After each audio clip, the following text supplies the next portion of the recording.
In this world, ancient ruins are scattered everywhere, mysterious and dangerous places explored by bounty hunters. Among them all, the strongest right now is Cray, a man who stands at the very top of the hierarchy. There's no one even close to reaching his level. And now Cray is a young man living in the capital, where a large recruitment drive is being organized by one of the biggest clans. Cray sneaks into the line, and a girl named Ruta starts talking about her problems, saying that she can't go on alone in a treasure vault, so she decided to join a group.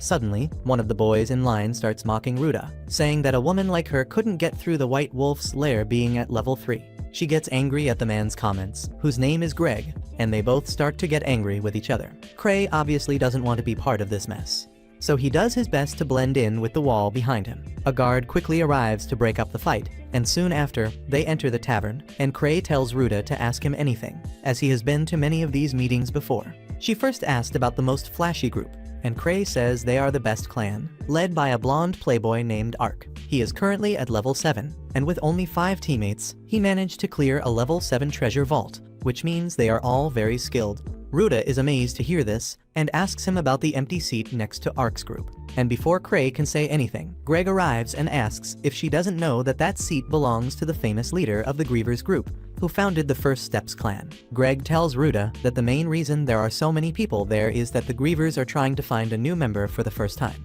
Suddenly, a red-haired boy starts yelling at the event organizers, asking where the people from the strongest group are, because he only came for them. At that moment, a girl named Tino appears to discipline the boy, and although the guard from before tries to stop her, neither of them is willing to back down. The hunters in the tavern are eager to see a good fight, and Cray leaves with him so they don't get caught in the crossfire. Meanwhile, Tina starts to get heated when suddenly she senses a familiar presence, so she completely ignores the red-haired boy and starts looking around. Suddenly, she notices Cray and goes towards him, ignoring the redhead's attack, and her personality changes completely. She is now no longer the killing machine she was before, but a friendly and cute girl completely in love with Cray. She calls him master and asks how long he has been there. At that moment, the blonde boy named Ark arrives and tells Cray that he is late. Without his presence, the event that is about to take place cannot continue.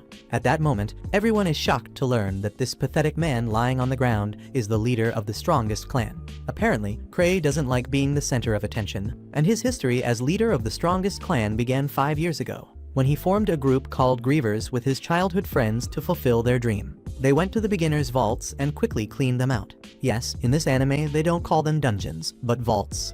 And during these adventures, it was only Cray's friends who did what they wanted, all the work, and he was often unaware of what was going on, being just a weak and vulnerable being. But his friends thought he was serving as bait for the monsters on purpose. He was the only one who had no real skills, and he knew he would soon get in the way of his friends on their mission. So, he decided to leave the group for the sake of everyone. When he gathered his friends to tell them he was leaving the group, they completely ignored him and said that their group didn't have a leader. Therefore, now he should take over the position. Cray was shocked that his resignation had been turned into a promotion, but he had no choice but to move forward.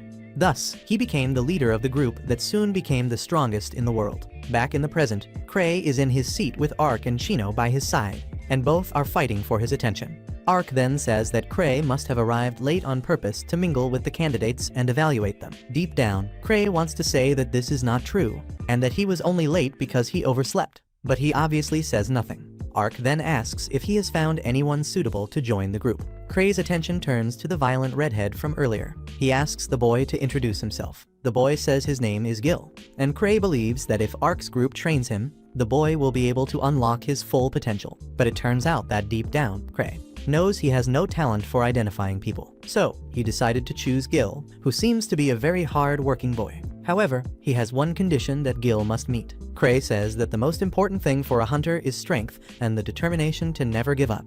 And so, he decides to test them to see if they are worthy of joining his clan. He declares that since becoming a hunter, he has never lost a single time, and everyone is shocked. But that only happened because he has never been in a real fight. Cray then takes off one of his rings, declaring that whoever catches it will receive a recommendation from him to join the Ark group. He throws the ring toward the crowd, and Gil runs to catch it. But Tino acts quickly and sends him flying with a kick. The ring then flies out of his hands and starts rolling on the floor, and all the hunters in the tavern start chasing after it. Just like my father used to chase me when he was drunk to beat me up. To make matters worse, Cray declares that the ring is also a treasure item. Therefore, whoever catches it can also choose to keep only the ring. He wishes everyone good luck. Then he tells Ruda and Greg that he will see them around. The next day, while Cray is relaxing in his office, his secretary, Eva, complains about the small mess his challenge has caused. She also informs him that the Treasure Hunters Association wants to have a conversation with him. Being the coward that he is, Cray wants to send Ark in his place. But he is no longer in town, and so Cray has no choice but to go there. As soon as he arrives at the office, he immediately kneels before the big man named Gark and begins to apologize. But Gark is not satisfied with this apology. He asks his secretary to give Cray a book with missions that no hunter wants to do because they pay very poorly or are extremely difficult. Cray begins to flip through the book to find an easy mission and pass it on to someone else. He finds a mission in a level 3 vault. The mission is to rescue some hunters, and he easily accepts it, not knowing that it is the most dangerous of all. When Cray arrives at the clan's office, he finds a Tino, who is there to show him the ring she won yesterday. He then asks if she is free now, and Tino says yes, because this is the perfect moment to make her master fall in love with her. However, what she doesn't know is that he only wants her to fulfill the mission she received from Gark. When this happens, Tino disappears, but Cray uses an artifact that tracks her and learns her whereabouts. He says that the rescue mission is in the wolves' lair, and he already knows exactly who he is going to send there with Tino. He then forms a group with Ruda, Tino, Greg, and Gil to take on the mission. At that moment, we are taken to a flashback from 6 years ago, when Cray's group went to register as a group with the Treasure Hunters Association. At the time, the redhead named Luke opened the door and introduced himself as the strongest swordsman in the world. After him, the tan girl named Liz declared that she was the greatest thief. Obviously, we are talking about classes here. At that time, Cray was filled with shame and just wanted to die. But his friends continued to embarrass him even more, saying that he was the strongest in the group. Even though he was reluctant, he went to the reception desk to fill out the group's paperwork, and the receptionist asked him to choose a name and symbol for the group. As no one in his group had thought of it before, Cray entered in an attempt to be rejected by everyone. He chose the worst possible name, the Grievers, and as a symbol he chose a poorly drawn skull. And it worked, because everyone told him that the name and symbol were horrible. However, he said he would not stay in the group if they chose another name or symbol. This immediately changed his friend's tone, and they accepted his decision. They then told Cray that he had a great sense of choosing names, and that the symbol he drew was incredible, and they hadn't realized this before because they weren't as smart as him. It was at that moment that Cray realized he had no choice. He had to move on, and the Grievers group was formed. Back in the present, Cray stands before the 3 treasure hunters who still haven't gotten used to the fact that he is the strongest man in the kingdom. They ask him if he really is a level 8 hunter, nicknamed Thousand Tricks. But before Cray can say anything, Tino defends him and orders everyone to kneel. In his presence, Cray asks her to stop intimidating them. But the redhead acts arrogantly, saying that he seems too weak to be the true master. Cray ignores this and asks if everyone present is willing to help Tino explore a level 3 treasure chest. Gil refuses to take orders from Cray, and Greg starts fighting with him, asking him to show respect to a level 8 hunter. With no other options, Cray decides to remove Gil from the team. However, the boy suddenly challenges him to a fight and says he will become his subordinate if he loses. Cray accepts the challenge but tells him to fight Tino instead. The boy accepts the challenge and they head to the training room. There, Gil tells Cray that after he defeats the girl, he will challenge him. In response, Cray says that Tino is a level 4 hunter, but even though she is at the same level as Gil, she is still far superior to him. Quickly, Tino says goodbye and Gil says goodbye. Platino, drop your weapon, saying he doesn't need them, which leads Gil to throw away his sword as well. Chino advances toward Gil, and the boy can't even react. He dodges the first blow, but that was just a setup for a powerful kick that throws him against the wall. Chino, happy, says she has already defeated him, but Gil gets up and attacks her. However, Chino knocks him down again with a blow to the neck. She assumes once again that she has won the battle and heads towards Cray, eager to receive his praise. As she walks towards Cray to receive some words of encouragement, Gil lies on the ground, totally unable to believe that he is lost. He remembers how he was always the strongest boy and dreamed of becoming the most powerful swordsman. He became a treasure hunter to fulfill that dream, but soon became too strong for his group, so he decided to join the strongest group. Cray, even without knowing his story, asks him if he left his old group because of the difference in abilities. And Gil, shocked, asks how he knows that. And Cray replies that he was once in the same situation. But unlike him, he ended up staying with the group. Cray says this, but does not reveal the most crucial part of his story, because at the time, it was his friends who didn't abandon him. and everyone ends up understanding that Cray was too strong and that he didn't abandon his friends. Suddenly, Cray touches his sword with his feet and his body is covered in flames. And Gil is stunned by this, because he hasn't been able to manifest flames at that level yet. But Cray can do it without even holding the sword. So it is at this moment that the boy accepts that Cray is a monster he cannot overcome. After that, Cray reads the details about the mission, and says that they will be going to a treasure vault to rescue some hunters. The monsters they faced there are ghosts of silver wolves, who used to live in the lair before being hunted. Later, the secretary Eva tells Cray that he shouldn't have sent Tina and those other rookies to a treasure vault, but he says that this is only a level 3 vault. As for Gil's sword, it is so easy to use that even Gil can wield it without knowing anything about it. It is at this moment that we discover that Cray is the greatest lover of relics in the world. He says that the relics found in the vaults are incredible, and that his dream is to have them all. He begins to imagine himself using Gil's sword, and wonders if he should try to buy it from him. However, Eva scolds him, saying that he already has too many relics. But he responds by saying that each relic is different, so he never gets tired of them. Suddenly, he remembers that he needs to charge his relics, so he goes to his guild's mage. And while the mage charges the relic, she and her partner tell Cray about the ghost wolf seen near the wolves' den, which destroyed a caravan that had level 3 guards.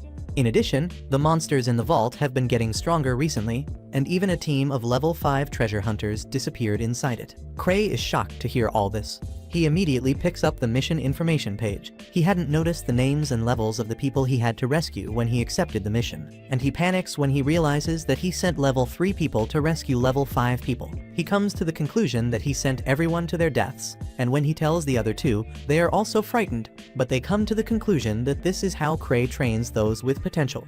After that, Cray immediately leaves the room, trying to convince himself that everything will be fine. After all, Tino is a very strong level 4, and Gil is also not to be outdone. Meanwhile, on the other side of the screen, Tino's group is already close to the treasure vault, and the atmosphere has started to become scary.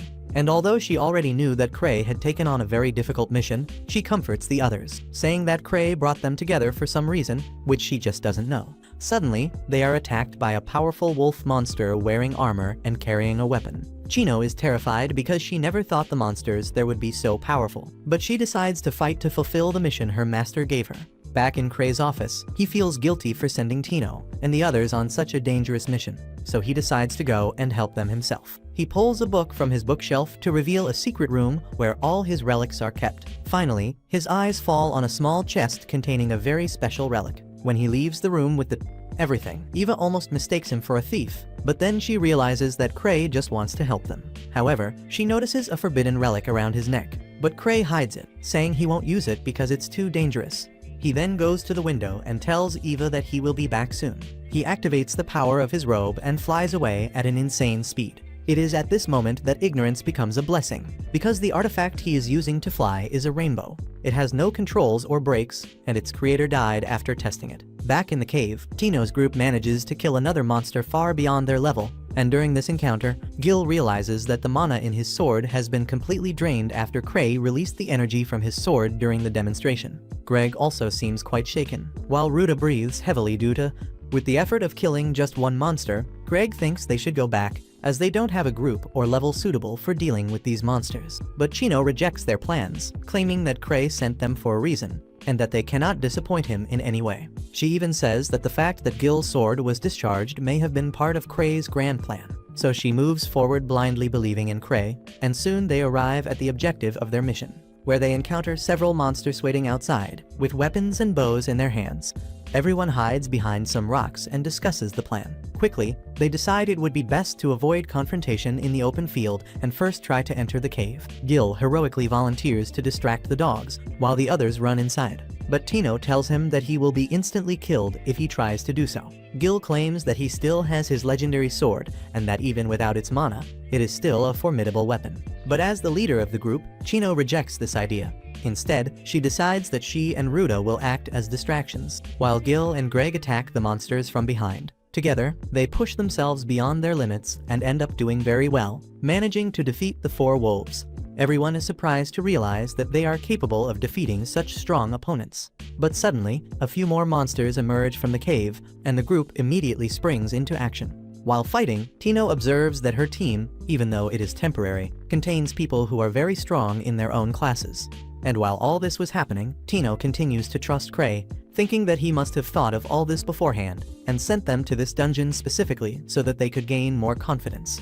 While fighting the monster, Gil remembers the time when he spoke ill of his own teammates because he thought they weren't good enough and that they couldn't keep up with him. Because of this, he left his team, but never thought about how they felt. Even though he considered them all weak, they were trying their best to keep up with him. While fighting the beast, Greg regained his balance and pushed the monster away, giving Gil the opportunity to land a big blow to the monster's chest, killing it instantly. He finally realizes how amazing it is to fight as a group, and that this time his companions are not complete idiots.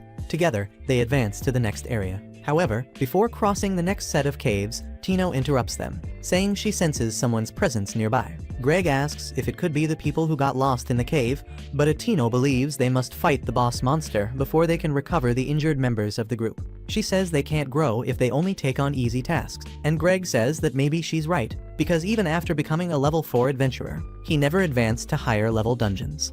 Tino then says that Cray must have realized this immediately, and so he put him in this group, all so that he can face his fear and grow. She turns to the rest of her team, saying that everyone was chosen for a reason, because Cray is a god and a genius who devises the best plans. She also says that he doesn't send people on risky missions randomly. And meanwhile, outside, Cray is going crazy. He starts walking as fast as he can, and because of that, he ends up entering the dungeon like a madman. At the same time, right ahead, Tino and his group finally find the boss monster. Greg thinks this boss is too big for them, but the monster didn't ask for their opinion and just tries to hit them with his axe. They all manage to dodge the blow while running, and Tino realizes that the monster is incredibly powerful and that they need a plan to have any chance of defeating it. She notices that the boss isn't wearing a helmet and suggests that they aim for his head. She tells Gil to block the next attack, while she will try to deliver the final blow. Gil agrees to the plan without hesitation, and they all prepare to try to attack. Following the plan, Gil manages to block the attack with his sword, while Greg attacks him from behind, only to get punched in the face. Tino quickly runs towards the beast, dodging its blows. The monster tries to attack Greg again, and ends up breaking his sword. If it weren't for Tino, the monster would have killed Greg. Tino advances with the monster's axe, heading towards the creature's face. She advances with a leap, but unfortunately the monster is much faster, and ends up striking her. However, she still manages to stab the monster in the back of the neck. Fortunately, their plan works, and even though Tino is wounded, her injury can be healed with a potion. Gil and Greg are relieved to be alive, and Tino returns Greg's sword. But suddenly, she senses something and dodges a spear coming at her from the darkness. They don't understand anything, because the boss should already be dead. However, 4 boss monsters emerge from the darkness, each wielding a different weapon. And it is at this moment that even Tino admits that Cray has gone a little overboard, as one boss was enough for them. However, she doesn't want to disappoint Cray, so she stands up once again. However, she doesn't plan to fight, but to flee. Her plan is to go to a narrow cave, where the beasts couldn't chase them. But one of the monsters immediately blocks the entrance, preventing their escape. Greg and Gil suggest that the girls serve as bait, while they quickly escape through the caves. Ruta tries to argue, but Greg insists, saying that it's okay to sacrifice some so that others can survive. Tino, on the other hand, is not willing to sacrifice anyone and wonders what Cray would do in this situation. Suddenly, she remembers the magic ring he gave her. She tells everyone to support her. Then the 3 quickly attack the monster, while Tina uses her ring to shoot an air bullet at the enemy. She charges the attack and shoots the monster in the eyes, leaving it completely disoriented. The monster begins to struggle, while Gil tries to deliver the final blow. But unfortunately, he ends up getting crushed. And when Tina tries to help, all the other monsters are already on top of them.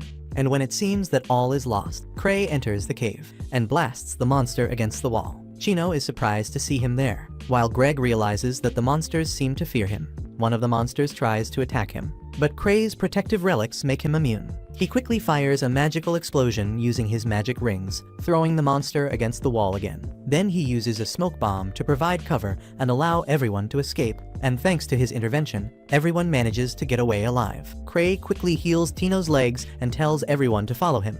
However, he himself is afraid, as he has no idea what lies ahead. He continues walking with his head down, hoping that no one will notice that he is lost. But the group just believes him and follows in his footsteps. After walking aimlessly for some time, Gil asks Cray if they are heading for the exit, but Cray remains silent.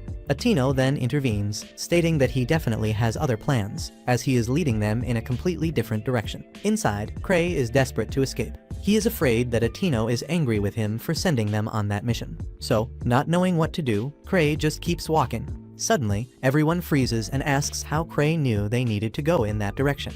Tino states that Cray knows everything, and everyone runs to the cave where they find the wounded who got lost in the vault. Cray is surprised to find them there, as he knows he only found them by pure luck. The leader of this group is badly injured, and his name is Erdolf. He thanks them for their help, but Tino tells him to thank Cray because it was he who brought them there. Cray immediately says it was just a coincidence, but everyone believes he is just being humble. Aruda offers the medicine she has, but she doesn't have enough for everyone. To make matters worse, they are weak, as they haven't eaten in a long time. Fortunately, Cray remembers a relic he is carrying, which in this case is a bag of infinite chocolate. He distributes chocolates to everyone, temporarily saving them from hunger. Greg then starts talking to Rodolph, stating that he would never expect a level 5 group to have problems in this cave. Even Gil comments that the wolf monsters were very strong, but they weren't enough to wipe out a fully equipped level 5 group. Rodolph then reveals that the wolves never attacked them, as they didn't even see them. Instead, an incredibly strong ghost monster appeared and attacked them alone. Rodolph explains that this ghost must be a special monster, as it was powerful enough to control even the wolf bosses. He adds that he thinks the ghost may be even stronger than the Sword Saint himself, and this shocks everyone, as they know that the Sword Saint is the strongest swordsman in the Imperial capital. And while everyone absorbs this information, Cray simply eats, as he knows that the Sword Saint is his childhood friend, Luke, and he doubts that this ghost is as strong as they say, because if such a strong monster existed, Luke would have eliminated it long ago. Still, Cray knows he can't deal with this ghost, and so from the bottom of his heart, he regrets not waiting for the handsome boy, Ark, take care of this mission for him. Unfortunately for Cray, everyone inside the cave turns to him, seeking further guidance. Not knowing what to do, he just walks away from everyone, and finally decides to trick them to buy more time. He tells Chino that she is the leader of the group, and that her job is to lead. Chino isn't very confident about being the leader, but Cray says it would be good training, and encourages her to become the leader. Tino is very happy to know that Cray trusts her so much, and promises she won't disappoint. They begin to walk through the maze of caves, and soon find the cave exit visible in the distance. However, this makes them even more anxious, and they become even more concerned about the possibility of the ghost appearing. However, Rodolph tells Tino that he will act as a shield so that they can escape safely if the creature appears. Tino rejects the idea, stating that everyone is returning safely, and that Cray is with them. Suddenly, they begin to hear howls from the wolf bosses coming their way, and this immediately makes them nervous. Tino senses something incredibly strong coming his way, and even Cray can feel the presence. Then, he quickly protects her, while thinking about all the relics he possesses, including the relic that gives him extra lives. Currently, he has 5 extra lives, which means that on the 6th hit, he is practically dead. Unfortunately for them, the deadly ghost becomes visible, and he is walking toward them with a sword in his hand. This scares everyone, but to make matters worse, a second figure appears behind the ghost, and this ends up being too much pressure even for the brave Tino. She starts shaking like a dog and hides behind Cray, begging him to save them. Cray, however, stops worrying and recognizes the second figure and asks what she is doing here. Then, without saying a single word, the mysterious person kicks the ghost so hard that it ends up stuck in the cave walls. The masked woman approaches Cray, asking if everything is okay, and removes her mask to show those who are scared that she is Liz, one of Cray's groupmates. Everyone is amazed that she is so strong, but this irritates Liz, who asks them how they can be monster hunters if they don't even know who the grievers are and what the masks they wear look like. She tells Cray that she came from the city to find him, but when she arrived at the mansion, she learned that he was in a cave helping a certain group. She then asks him to step aside, as she now needs to talk to his student. She immediately goes to Tino, who was hiding behind Cray. Alice begins to humiliate the girl, saying she can't believe Tino is so useless. She complains about Tino, saying she is a stupid girl for not being able to survive such an easy cave. She also complains about the fact that Tino keeps asking Cray for help.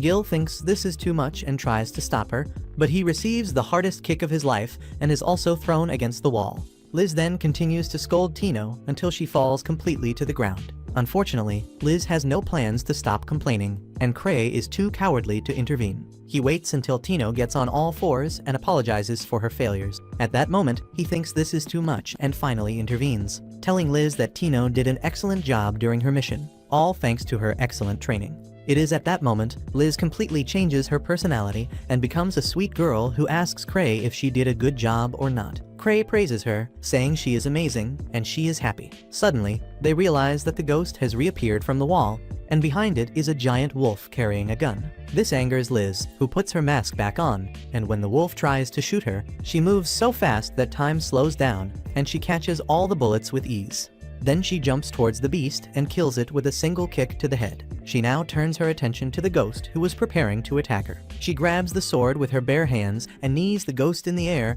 and then punches him into the ground. Poor Tino starts crying, and although Cray feels bad for her, he knows he shouldn't get involved, because he doesn't want to be mistreated by Liz. In the end, the ghost finally dies after Liz punches him in the head.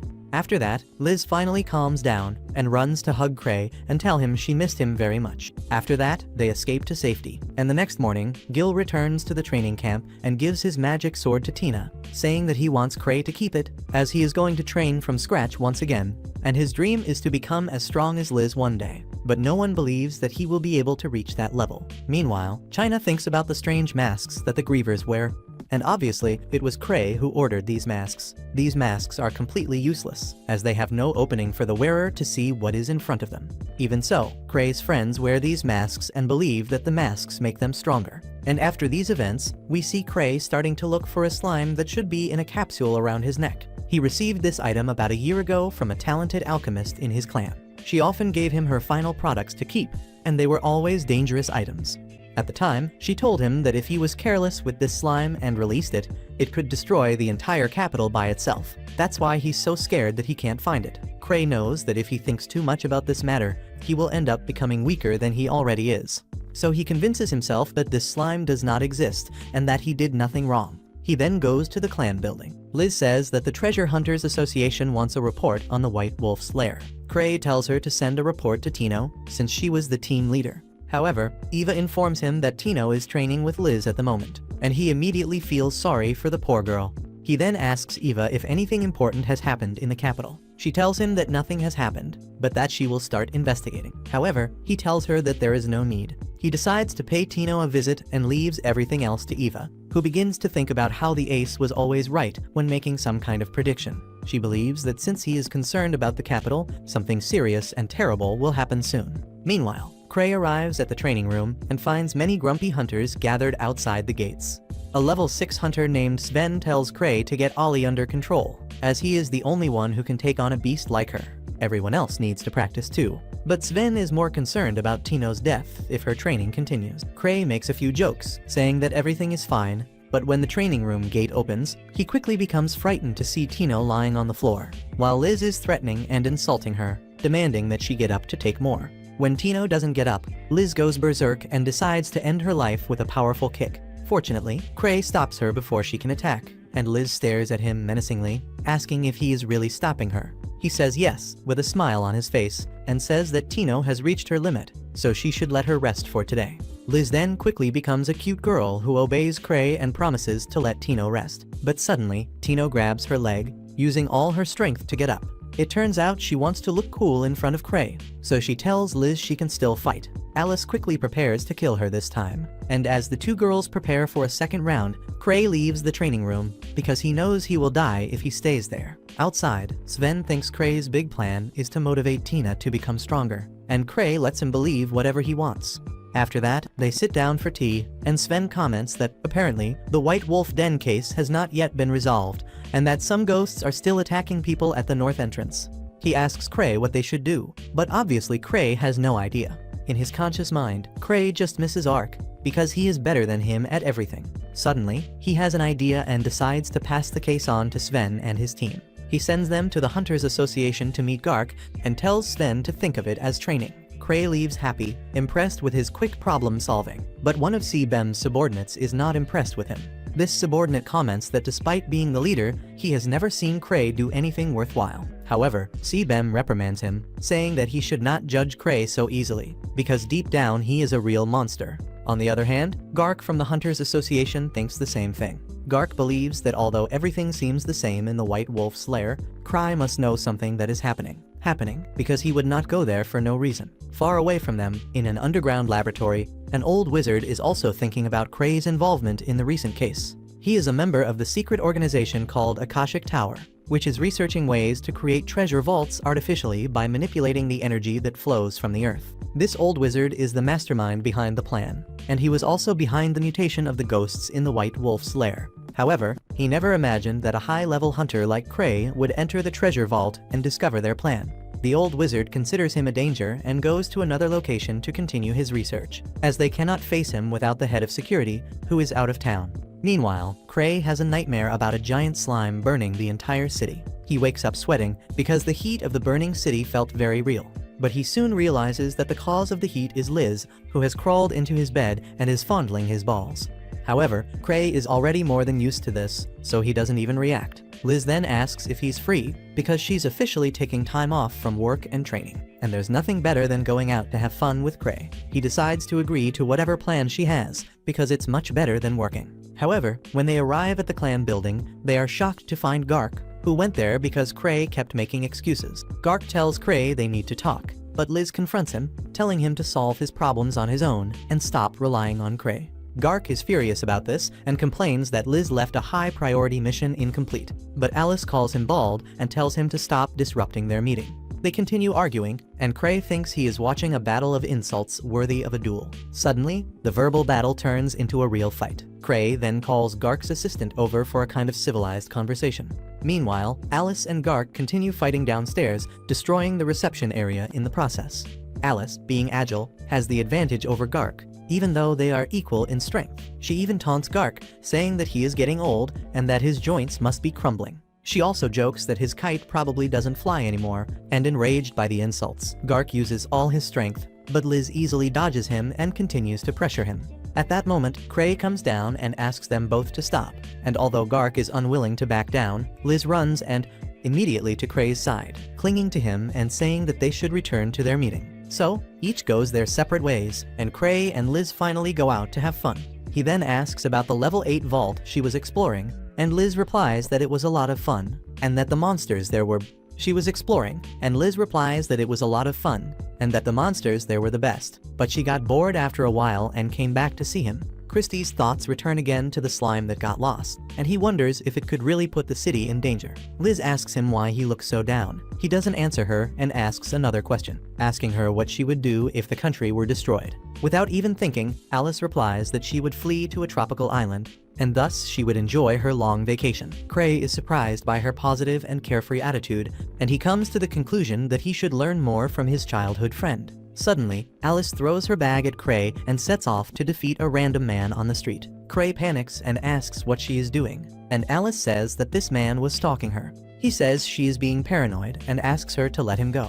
The man, upon seeing Cray, gets scared and runs away. Cray's strange behavior makes Liz believe that this was all part of his plan. She then asks Cray why he let him get away. She also asks him what their next step will be. Cray is confused by her questions, so he says they should just continue with their outing. The next day, Cray and Liz go to the most dangerous part of the city, and she still thinks they are on a date, but Cray denies it, saying they are going there for work, because according to the information he received from Eva, there is a drug deal going on there, the city, and she still thinks they are on a date, but Cray denies it, saying that they are going there for work. But to make this trip better, he heard that a new ice cream shop opened in the area, so he plans to check it out and then walk around the slums a bit, just to say he completed the mission. But before that, he wants to visit the ice cream shop first, and Alice gets very excited. However, the shop owner is not excited at all. It turns out that the shop owner is the same man Alice had caught before, and whom Cray let escape. He fears that Cray let him escape on purpose, and that he has now returned to capture him. This man is currently using the ice cream shop as a front for an Accasha Tower research base, and he plans to close the shop immediately. But before he can do anything, the door opens and a redhead named Sophia appears. The man quickly becomes happy, as Sophia is responsible for the organization's security. Outside, Alice grows impatient and tries to blow up the ice cream shop door, but Cray stops her, suggesting that maybe the shop won't open today. Even though she doesn't want to back down, she obeys him, and they return to the clan. Back in his office, Cray asks Liz if she knows when her sister will return. Her sister is the alchemist who created the slime, and her name is Citri. In response, Liz says that her sister may take a while to return. Cray just hopes that Citri will return before the missing slime completely destroys the city. the city completely. At that moment, Eva arrives at the office and informs them that the Hunters Association has formed a team to investigate the White Wolf's lair. According to her, they are taking the case very seriously, to the point of sending a relic specialist to analyze the site. Cray thinks this is an exaggeration, but he is not worried, as he does not intend to go there anyway. Meanwhile, the ice cream shop owner arrives at the Accasha Tower headquarters and tells everyone that Cray has found him. He is terrified because Cray has seen through his disguise. However, he has not yet taken any action. This leaves everyone unsure of what to think, so they ask Sophia for guidance, who proposes to confront Cray and his clan directly. She assures them that they have a chance of winning, saying that even though their main enemy is at level 8, she still believes that the security system she has built is capable of taking on Cray's clan. At that moment, an old wizard from the organization gives her permission to act, recognizing that they should not avoid this battle forever. The next day, the Cray clan's building is crowded with adventurers, and upon entering, Tino is shocked by so many people and asks the young man what is going on. He explains that everyone has gathered to investigate the White Wolf's lair, and Tino thinks this is an exaggeration. But the young man says that Cray planned to send Ark first, which shows that this case is more serious than it seems, because sending a level 7 hunter like Ark to a level 3 treasure vault is the greatest proof that something unusual is happening there. So, since they cannot send Ark and his group, the association and the clan decided to gather many hunters to compensate. Soon, Cray and Eva arrive, and Cray asks if it's all a party, and Eva clarifies that everyone is going to the White Wolf's lair. She explains that since Cray mentioned Ark, she gathered several people to serve as substitutes. Cray is shocked and suggests reducing the number of people, as this would cost less money. However, this only terrifies everyone. Thinking they are being sent to their deaths, Eva tries to calm the situation, suggesting that Cray must have something important to say, but he has nothing to say. He tries to explain that the mission is not as dangerous as it seems, but the hunters refuse to believe him. He then asks Eva about the rewards and discovers that the place has released extra funds to ensure that everyone is well paid. With that settled, Cray leaves it up to the hunters to decide what to do, and they are pleased to be able to go in a large group. At that moment, Liz appears, saying that everyone there must love to reverse gear on a thick piece of log. She says that Cray's challenges are meant to make people stronger, but no one there seems to want to become as strong as she is. She then tells Cray that she will accept the mission, but that she needs Tina to go with her. However, Cray is forced to refuse her offer because he doesn't want to put Tina's life at risk, nor does he want the morale of the others to drop. He warns that everyone present will go on the mission, so Eva suggests that he take command of the group. Cray is surprised to hear this, and all the adventurers feel relieved, thinking that their safety is now guaranteed. Cray, realizing that he can no longer back down, simply promises to help them. However, he will arrive in the middle of the mission. Until he arrives, Sven, who is already in the White Wolf's lair, must take command. Before they leave, Cray warns one of the hunters to be careful of the slimes.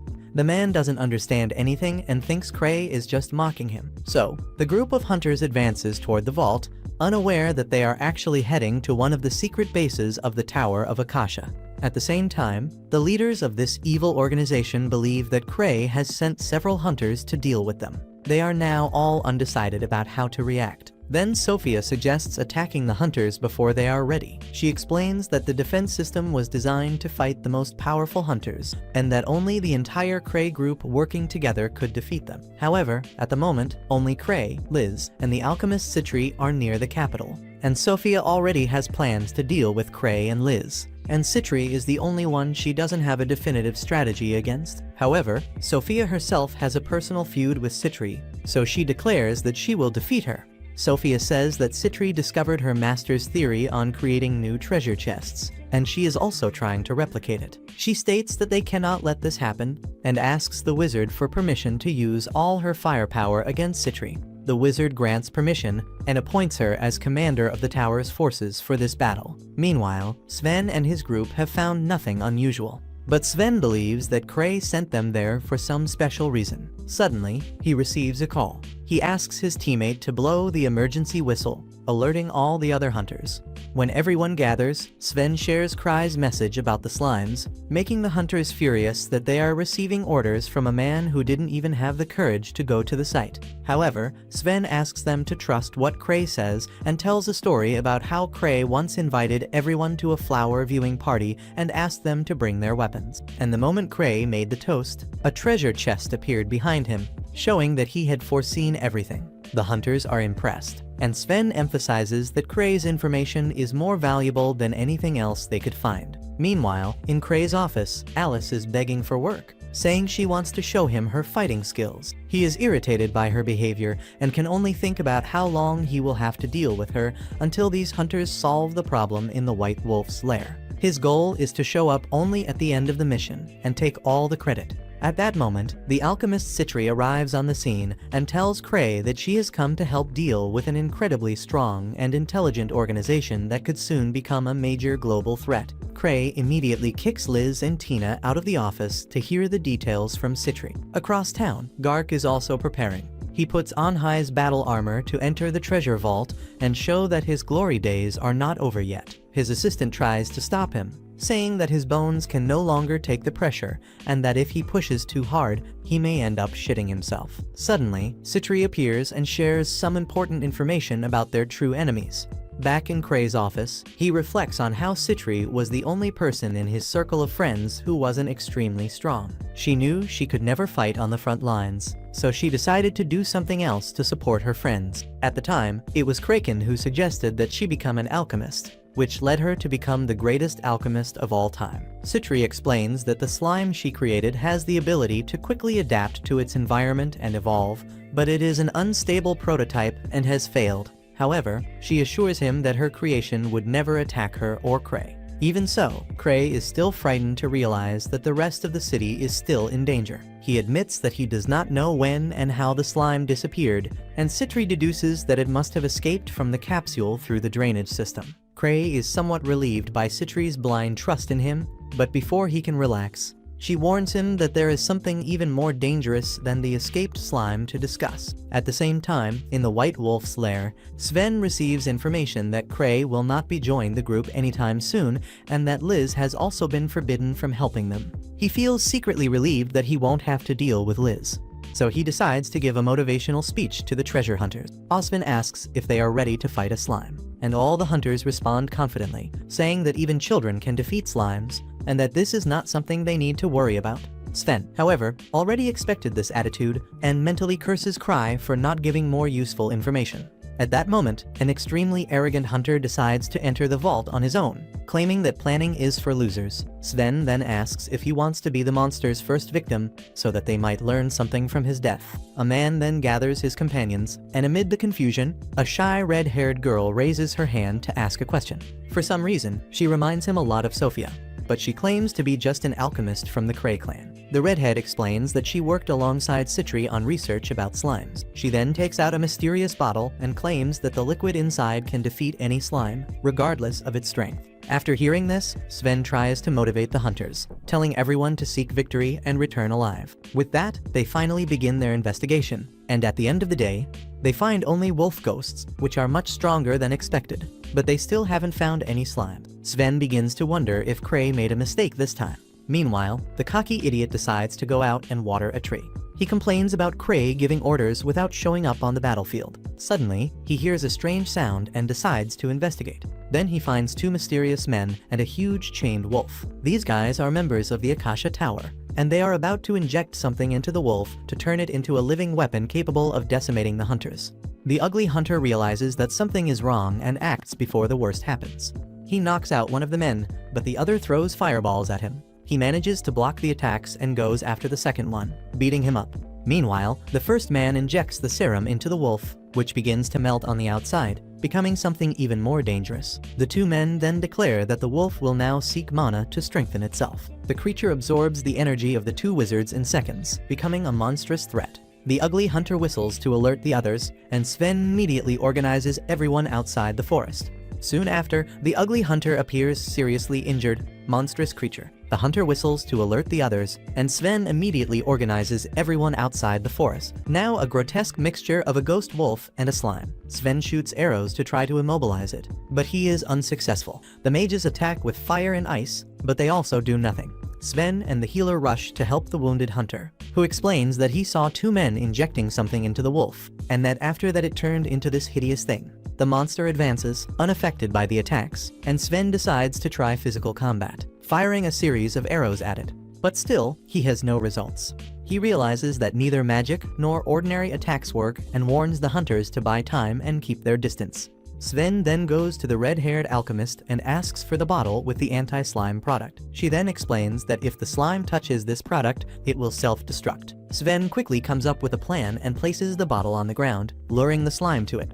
When it falls on the bottle, the liquid reacts violently, causing several explosions in the monster's body. Everyone begins to think that the fight is over, but the slime absorbs the explosions and survives. Sven realizes that this plan didn't work because this monster isn't just slime, but something much more complex. It is at this moment that an ally comments that Cray never said the enemy was ordinary slime, but rather something similar to slime. Sven becomes even more irritated and immediately curses Cray. At that moment, Citri arrives on the scene to help. She says she begged Cray to let her participate in the mission in the White Wolf's lair. She then explains that the slime cannot be hurt because its mana is forming a natural barrier. Despite this, Citri, as an alchemist, is fascinated by this monster. To her, it is a unique being, and she quickly analyzes how it was created. While dodging the monster's attacks, she discovers that it is hunting people with high mana concentration to regenerate itself. Feeling sorry for this creature, which she considers a failed experiment, she decides to kill it quickly. She throws a special bottle and asks Sven to hit it with an arrow.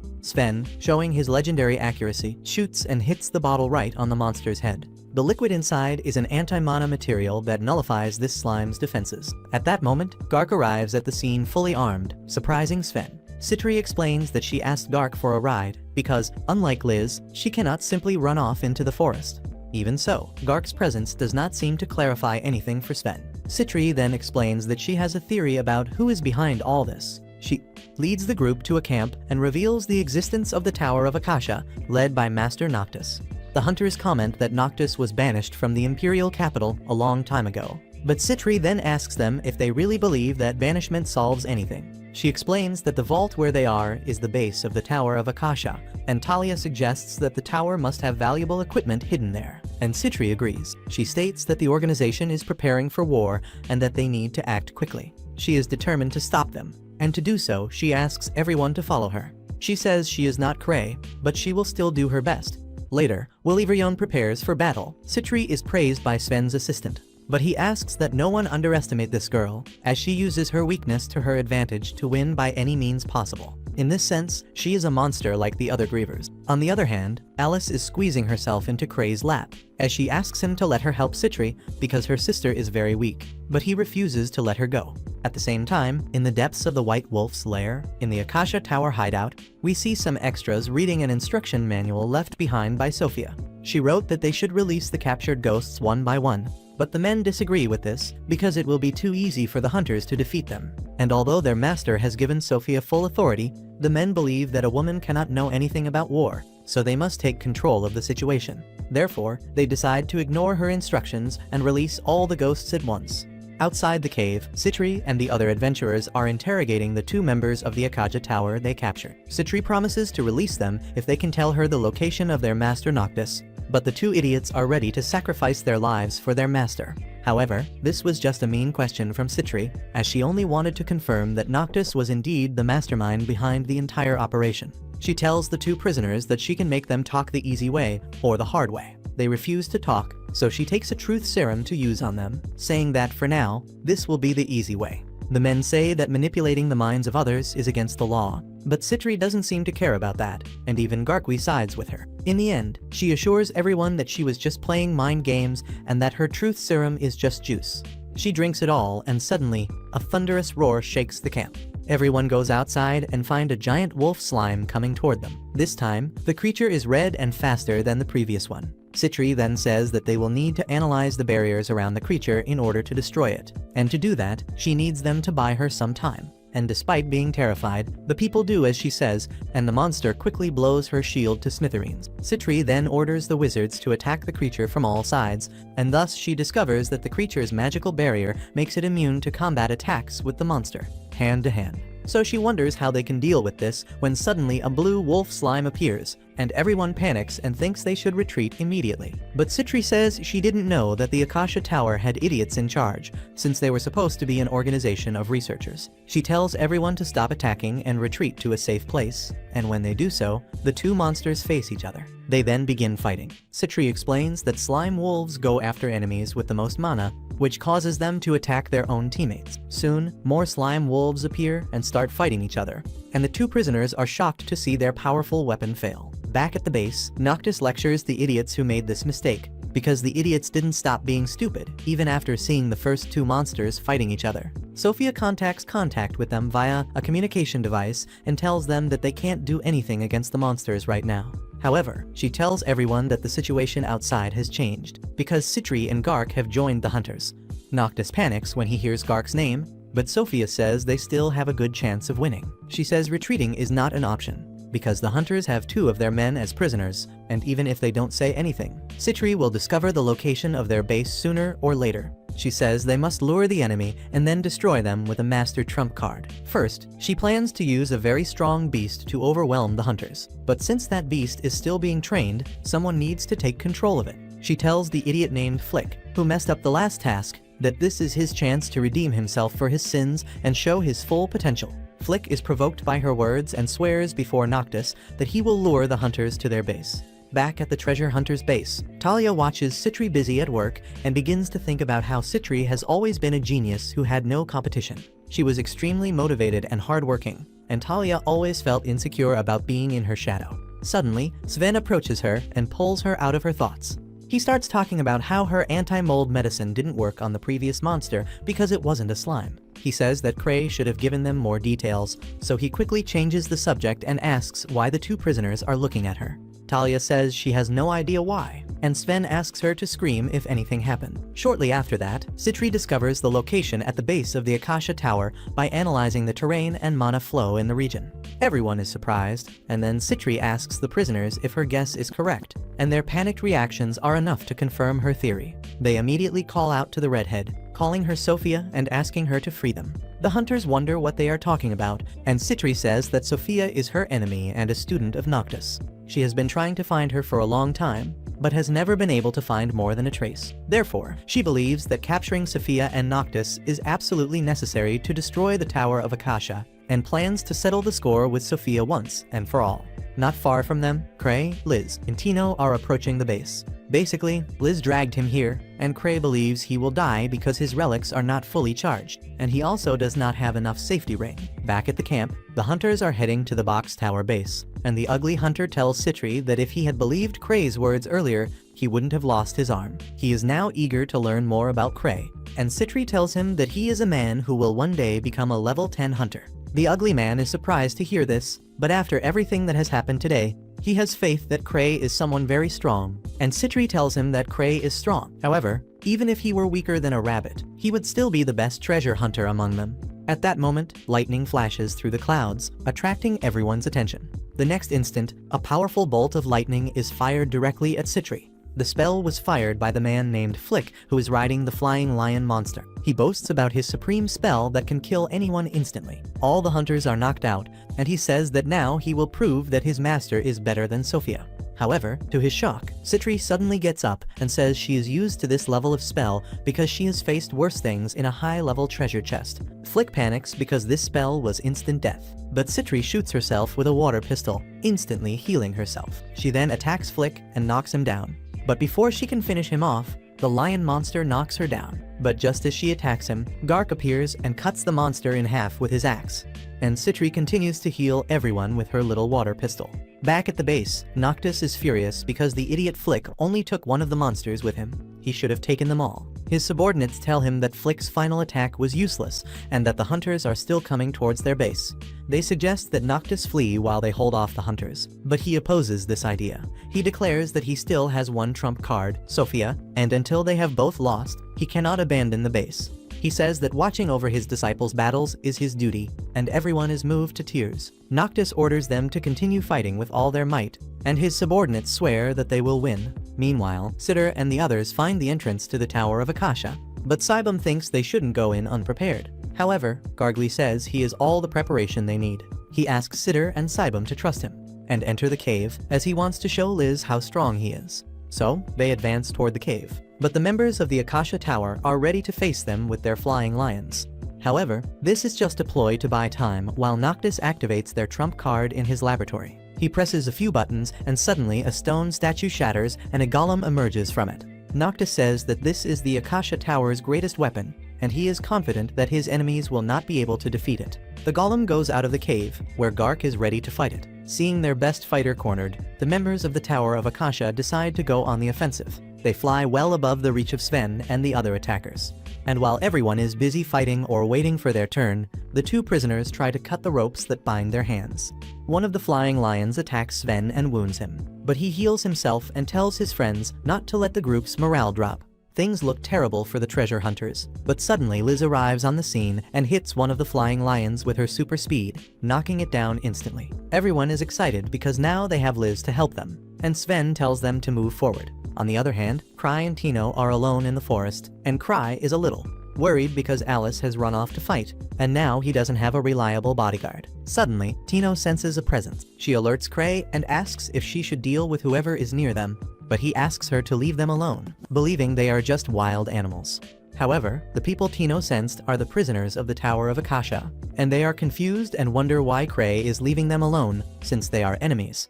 What they don't know is that Kray doesn't even know they exist. Kray decides to keep moving forward, but the power in his night vision goggles runs out, so he asks Tino to lead the way. Back on the battlefield, Liz is completely defeating the flying lions, and she also mocks the treasure hunters, asking how they couldn't handle it. She calls her sister, Citri, weak, and Citri asks what the hell she's doing here, and Alice says she managed to convince Kray. Now she moves quickly, attacking the golem. However, the creature is more powerful than she expected. She continues with her strategy of attacking the golem at full speed, pushing it back and causing it to break little by little.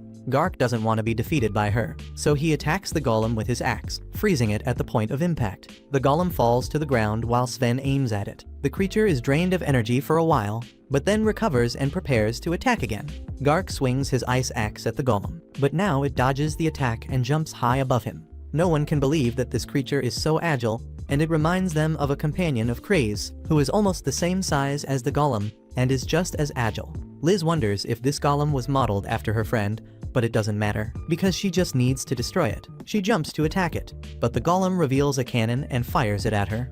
The energy bullet grazes Liz's belly, and she is forced to move away, because she is not good at dealing with long-range attacks. She keeps running while Golem shoots at her, and Citri thinks it will be easy to destroy the golem, even with her sister's offensive power. Therefore, she must try to drain its battery. Liz takes this personally and attacks the golem to prove she can defeat it. She hits the golem with a powerful combo that knocks it down, while Gark helps with his attacks. However, the golem uses thrusters on its back to fly away, and Liz gives up on defeating it. At that moment, Kray arrives on the scene and asks everyone how they are doing. He is not bothered in the least by the giant golem in front of them, and now everyone is sure that the fight will end, since the strongest hunter has arrived. Suddenly, the golem starts flying towards Kray, and Tina clings to him in fear. However, Kray continues to act normally, and suddenly, the golem is defeated before he can touch Kray. The golem loses its strength when it hits the wall. Everyone asks what kind of secret move Kray used this time. But what they don't know is that Kray didn't even see the golem coming toward him, because his lenses ran out of mana. He asks Chino why everyone is acting like something big has happened, but she says nothing. Thus, the fight finally ends, and the treasure hunters invade the base of Accasha's tower, confiscating everything they find along the way. Kray receives a report from Citri, who thanks him for sending Liz to support her at the right moment. However, the fight is not over yet, and she plans to destroy Accasha's tower personally from within. On the other hand, the two escaped prisoners meet up with Noctis and the others who fled the base after losing the battle. The two men are certain that the alchemist Rui is among the treasure hunters. It is Sophia, and they tell Noctis that she has infiltrated the enemy base, so she may be able to do something for them. However, Noctis no longer has the courage to fight Kray, as he cannot imagine what will happen next. He decides to leave the Empire and asks his men to call Sophia back. Meanwhile, Kray attends a meeting with Gark and a government official who wants him to tell them everything he knows about the Tower of Accasha. But he knows nothing and tells them exactly that. He asks them both to talk to Citri about it, as she was in charge, and the government official becomes nervous upon hearing her name. 3 years ago, there was a mass prison break, and all evidence pointed to Citri. As a result, she was demoted to the second tier and her title was also revoked. However, Gark personally intervened to prove her innocence. Since then, government officials have avoided her. Back at the makeshift base at Accasha Tower, Noctis' disciples have captured Talia and brought her to him. She is very afraid of them and asks what they are going to do with her, and Noctis asks her to give up the act. However, the girl continues to insist that she is not Sophia. And when a flying lion appears hostile towards her, Noctis realizes that she is telling the truth. At that moment, the real Sophia appears with a bottle of wine, and everyone is surprised. Sophia, however, does not react even after seeing her doppelganger, and tells Noctis that they look identical. But there is a noticeable difference between them. Suddenly, she takes off her wig and cloak to reveal that she is actually Citri, and everyone panics. Noctis asks how she dares to cosplay as Sophia, and Citri tells him that she herself is the Sophia he knows. Everyone is shocked to hear this, and only now realize that Citri has been manipulating them from the beginning. She tells them that this is not true, and that she joined the Accasha Tower because she was very impressed with the work Noctis had done. She still greatly respects his curiosity and thirst for knowledge, and helped him with all her heart because she really wanted to see the results of his research. However, she tells Noctis that now they need to stop this. She tells him that the reason Cray let his men go, despite catching them and taking no action against them until the end, was because he was warning her to stop this and come back to him. She assures Noctis that she didn't say anything, but Cray has the power to see through lies. She says she set up a whole stage so they could test their research against high-level hunters, and the tests went very well. However, when Golem attacked Cray last night, she quickly intervened to stop him, as she didn't want Golem to be destroyed. She tells everyone that the research has been confiscated and that they will all be arrested, but she will keep the research going. And since the person named Sophia never existed, she will never be found, and all the blame will fall on Noctis.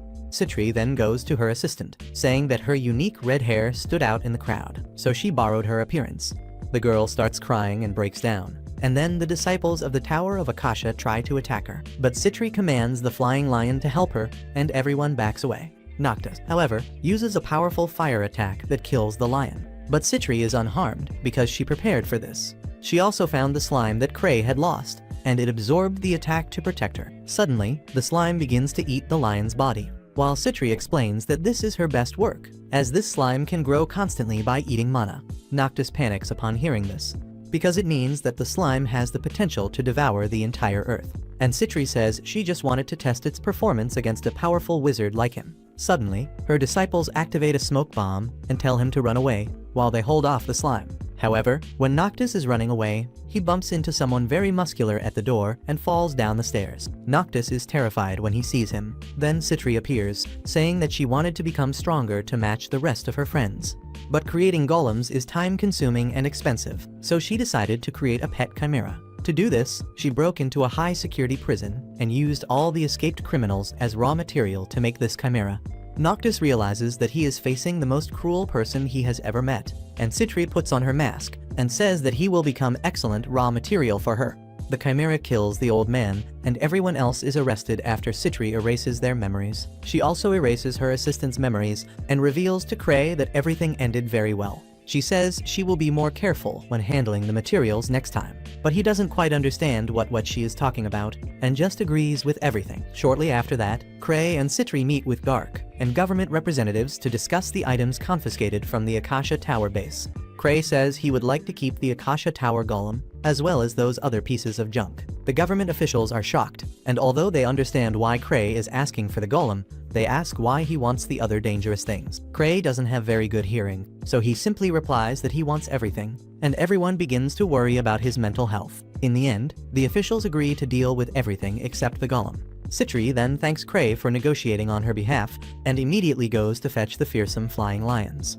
Meanwhile, Gark approaches Cray with troubling news. He reports that a group of treasure hunters, led by a famous level 7 hunter, has recently arrived in the capital. Their leader is named Arnold, but Cray does not know who he is. Gark then laughs and says that Arnold is someone who killed a dragon. He pats Cray on the back and asks him not to cause trouble with Arnold. And since Cray is very weak, this simple pat was strong enough to destroy one of his safety rings. After that, Gark leaves, and Cray notices a poster for the big relic auction that will take place soon. Cray really wants to attend the event, as it usually has the best and rarest relics. But unfortunately, he doesn't have much money in the bank. He begins to wonder if he should borrow money from Citri, even though he has never paid back the money he borrowed from her. At that moment, a receptionist approaches him and introduces herself as Chloe, Gark's niece. She comments that her uncle seemed to be in a good mood at that moment. Then Cray says that they were talking about a new guy. He mispronounces Arnold's name completely. Citri arrives at that moment, and she leaves accompanied by Cray, passing by Arnold's group and his other treasure hunters on the way. When they reach a private room, Citri reveals a cute baby, a very powerful creature that she has trained not to harm her or even Cray. The baby jumps on Cray to play with him, but even the simple touches of this creature are strong enough to break Cray's security rings. Fortunately, Citri takes it away before Cray loses all his security rings. Cray then stops worrying about this creature. After all, he needs to carry his relics. However, he discovers that the mage of the group could not return home because they are facing a very strong boss monster in the dungeon. Fortunately, at that moment, Citri gives him a special relic that can save a spell for emergencies. Cray already has one of these, but Citri asks him to keep this relic and perhaps use it on the ring finger of his left hand. After that, she gives Cray a massage on Cray. When Cray tells her that his relics are out of mana, she asks him to leave everything to her. Citri gathers all the treasure hunters and tells them that today they will have special training in magic cultivation techniques created especially by Cray. She warns them that it will be difficult training, but that those who complete it will become magicians of the same level as Lu. Everyone is shocked to hear this, but since Citri said that Cray invented this method, they believe her. Suddenly, two elves stand up, wanting to test these new methods.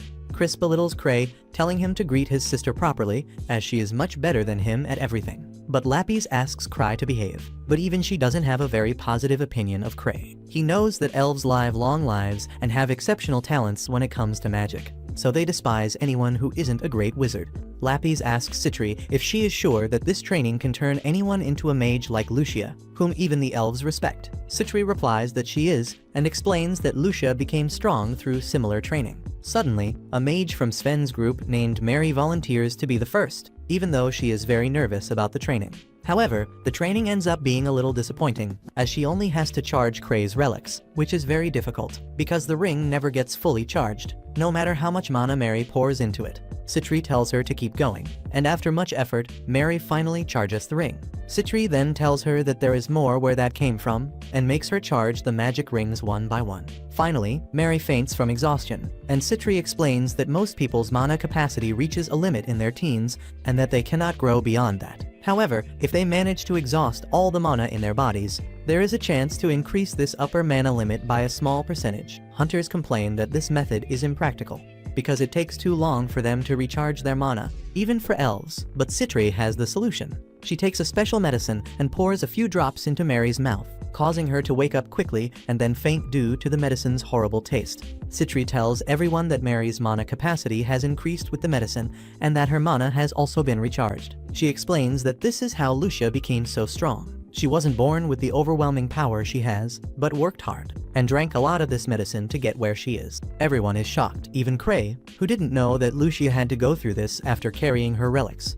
After that, Citri begins to provoke the elves, asking if they are not capable of doing what Lucia did, despite being a race that prides itself on its magic. So, the elves accept the challenge, and Citri calls her Chimera, with a bag containing all of Cray's relics. Cray begins to carry them one by one, and the other wizards of the clan also begin to work to become stronger. After that, Cray and Citri go to Liz's house, and this shameless girl comes out of the shower without clothes because she forgot her towel outside. Citri closes Cray's eyes so he doesn't see his sister naked in front of him, and after a short discussion, Cray tells Liz that he was planning to throw a party to celebrate her and her sister's return. Liz wants to hug Cray a lot because of this, but Citri manages to hold her back. And then, Cray says that Tino will also go with them. They go to a restaurant to eat and drink. Liz and Citri argue with each other the whole time. Citri challenges her sister to a drinking game and puts poison in her sister's drink when she isn't looking. However, Cray decides to switch the jugs, and Citri ends up drinking the spiked drink. She gets drunk very quickly because of this and starts attacking Cray. Cray, saying that he considers her a walking bag of coins. She asks him if he remembers what day he was killed, how much money he owes her, and then says that Cray must pay her with his own body. Before she can get close to him, a lion throws herself on her and pins her to the floor. Suddenly, they hear a commotion and discover that one of the treasure hunters bumped into a guy named Arnold, who has a very short temper and loves to pick fights. His minions tell everyone to treat him with respect, because he is a dragon slayer and a level 7 hunter. Hear that. Alice and Citri are curious about him. Arnold says loudly that he wants girls and drinks. Suddenly, Liz walks up to him, saying she's there to fulfill both requests and tells her to go home. This angers Liz, and she pours the drink on his head. Everyone is horrified by this, and suddenly, Liz, furious, smashes the jug on his head. She calls him weak and unworthy of being an S rank. Arnold can't even react until Cray arrives and takes Liz away, apologizing to Arnold, saying she is drunk. The next day, Eva tells Cray more about the hunter Liz attacked yesterday, and says that their group was clearly at fault for attacking without provocation. She says they should apologize to Arnold and his group, because he did indeed defeat a lightning dragon, and they should not make him an enemy. Cray hopes that Liz's blow was strong enough to make him forget what happened, but Eva asks him to arrange a meeting with Arnold and ask Gark to act as a mediator. And speaking of Arnold and the lightning dragon, Cray suddenly says that the dragon would surely taste divine if grilled properly. Eva is shocked to hear this, as the entire body of a dragon can be used as a precious ingredient, and no one in their right mind would dare to eat it. Cray tells her that Citri once prepared a dragon steak for him, and that it tasted very good. He reflects on how good lightning dragons must taste, and then asks Eva not to take him seriously, because he is just craving meat. On the other hand, Arnold's minions are angry about the treatment at the bar, but Arnold is forced to admit that Liz is really very strong, but he doesn't want to let the matter go so easily, so he takes his team to the guild. The receptionist there asks if they are here to file a complaint, as she has heard that they were assaulted at the bar. A man with a strange hairstyle tells her that they are not here to file a complaint, but to find out the name of the girl who attacked their boss. At that moment, Gark arrives and tells Arnold that the girl he is looking for is named Liz, and her nickname is Suffocating Shadow, a very peculiar name that was given to her because of the speed and silence of her movements. Arnold asks him who the hell he is, and Gark introduces himself. He says he knew Arnold's group would be arriving in town soon, and that he had already warned Liz's guardian, but apparently he forgot. This makes Arnold's minions even more furious that someone forgot their boss. And then, Gark says they must have seen Cray at the bar. He says that despite his laid-back attitude, Cray is actually a level 8 treasure hunter, affectionately nicknamed Thousand Tricks. The minions are terrified to hear this, but Gark calms them down, saying that Cray does not tolerate bullying. As long as they don't do anything wrong, he will probably keep Liz under his control. Then he says that Cray actually sent them a message and takes a small note out of his pocket. The note says that a lightning dragon must be very delicious and that Arnold should bring him some of the dragon's meat. After delivering the message, Gark leaves. But now Arnold is furious. He interprets the message as an insult and a challenge and tells his men to prepare for a fight. Meanwhile, in his office, Cray tells Eva that his debt to Citri has reached 10 digits, and she panics upon hearing this. Cray waits for her to calm down and says that Citri has suggested 2 solutions. The first solution is to send her to jail, which will erase the debt issue. But Cray obviously can't do that. The second solution is for him to accept her as his fiancée, as this would be a family expense and would not incur further debt. Cray then jokes that perhaps marriage is the only way to erase her debt, but then asks Eva not to be angry, promising that he will pay everything. She tells him that if he doesn't accumulate more debt, he will be able to pay Citri with the income he receives from his group, but that will be difficult, as the big auction is coming up. At the same time, Arnold's minions are trying to find information about Cray, but all they can find out is that he has the ability to see the future, and that he doesn't even go on missions anymore because they are too boring for him. They return to base and tell Arnold, who says that this is all nonsense, and that people have made these things up because they don't know the truth. However, he can't deny these rumors because Cray is a level 8 hunter, so he thinks Cray must be a strategist who achieved this rank by commanding his group. Arnold doesn't think Cray is weak, but he is confident that he can't match a level 7 fighter like himself. Meanwhile, Cray tries to forget his debt by enjoying the sun, when suddenly, Tino jumps onto his balcony because she thought he was smiling at her. She asks what she can do for him, and Cray jokingly says that he needs money. She is discouraged to hear this, but still offers to lend him some money from her savings. Cray says he won't accept anything from her because he has a 10-digit debt to Citri. Tino is shocked to hear this, but when Cray tells her that the debt can simply disappear if he marries Citri, she immediately coughs up blood, believing that Citri is trying to monopolize him. Cray tells her that it was just a joke and says that they can take a walk to lighten the mood. On the way, Tino suggests that he go to some high-level vault and find some relics that will earn him a lot of money, but Cray doesn't want to die trying. At the same time, Arnold and his group are looking for the clan's building and are shocked to see Cray alone in front of them. Cray remembers them from the bar, and the men prepare to attack him. Tino tells them to go to the basement, where they find Cray alone in front of them. Cray remembers them from the bar, and the men prepare to attack him. Tino tells them to go to the basement, where they find Cray alone in front of them. Tino tells them to go ahead, but they ask her to step aside because they have nothing against her. Suddenly, Cray apologizes to the group for what they did and says he is ready to surrender if they want. But unfortunately Tino can't allow that to happen. But Cray silences her, saying that they really shouldn't fight here. Tino then tells the group that Cray doesn't want to fight them because he's worried about accidentally killing weak people like them. Cray tells her to stop, but she doesn't and continues to insult Arnold's team, which makes them all very angry. And Arnold ends up rejecting Cray's offer to end things peacefully. And then Cray says that if they are going to fight anyway, they should do it the right way. He goes to the middle of the main street and gets everyone's attention, hoping that some of his clanmates will show up, but there are none around. One of the men tells him to stop wasting time, and Cray tells him to be patient, calling him by a random name, and the man is shocked, because apparently he said his real name. He asks Cray how he knew that, and Arnold tells his companion to stop falling into the enemy's trap. He confronts Cray, saying he knows he reached level 8 because of luck and the power of his friends, and reveals that he knows he is very weak on his own. Tino is offended by this. She tells Arnold that she will not let anyone speak ill of her master. Arnold her determination, but knows she is no match for him. Tino turns to Cray, asking for permission to fight for her honor, and Cray, as if it were a joke, tells her to go ahead. This makes even the great Arnold nervous, as he thought Cray would do something smarter and prevent the girl from fighting. But he says that since Tino wants this, he will respect her wishes. Tino begins to attack Arnold, who simply blocks her attacks. Meanwhile, Cray looks around to see if anyone strong from his clan is arriving. Tina tells him to keep his attention on her.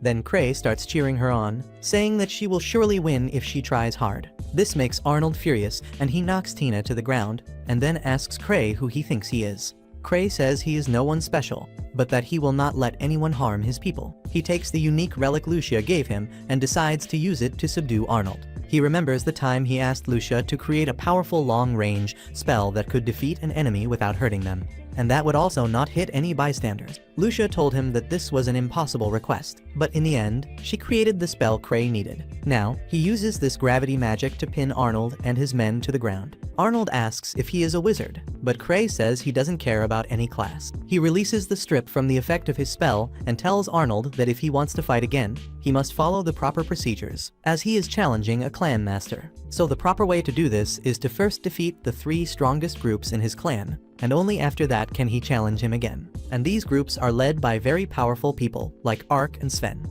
Arnold starts screaming, cursing Cray's life, but then he loses consciousness because of the spell. After that, Cray takes Tina out for dessert. She feels bad for not being able to meet his expectations.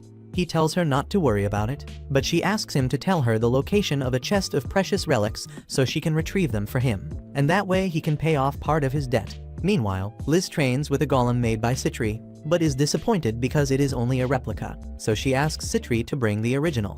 But she says that the original is with the investigation department. She tells Liz about how Tino fought with Arnold, and says that it must have been a difficult fight for poor Tino. Citri says that Cray helped in the end, and asks her sister if they should take care of Arnold's group. But Liz believes they should leave them alone, unless Cray orders them to. Cray meets with Chloe, saying he doesn't understand why Arnold and the others are mad at him. Then she points out that it's because, although Arnold is a level 7 hunter, Cray seems to completely ignore his existence. She asks him what his first impression of Arnold was, and Cray says that Arnold must like women with large breasts, since he wasn't interested in Alice. We then see that in the past, Chloe tried to join Cray's clan, but was easily defeated by Luke and failed the test. So she gave up being a hunter and became a receptionist for the association. She asks Cray why she failed the test 3 years ago, because at the time he told her she had potential. So, if she had potential, she wants to know what was missing for her to become an adventurer in his clan. In response, he says she should already know. After he leaves, he remembers why she failed the test 3 years ago, and it was actually because she was too young at the time. And he knows that if she tried to do it now, Gark would end up beating him up.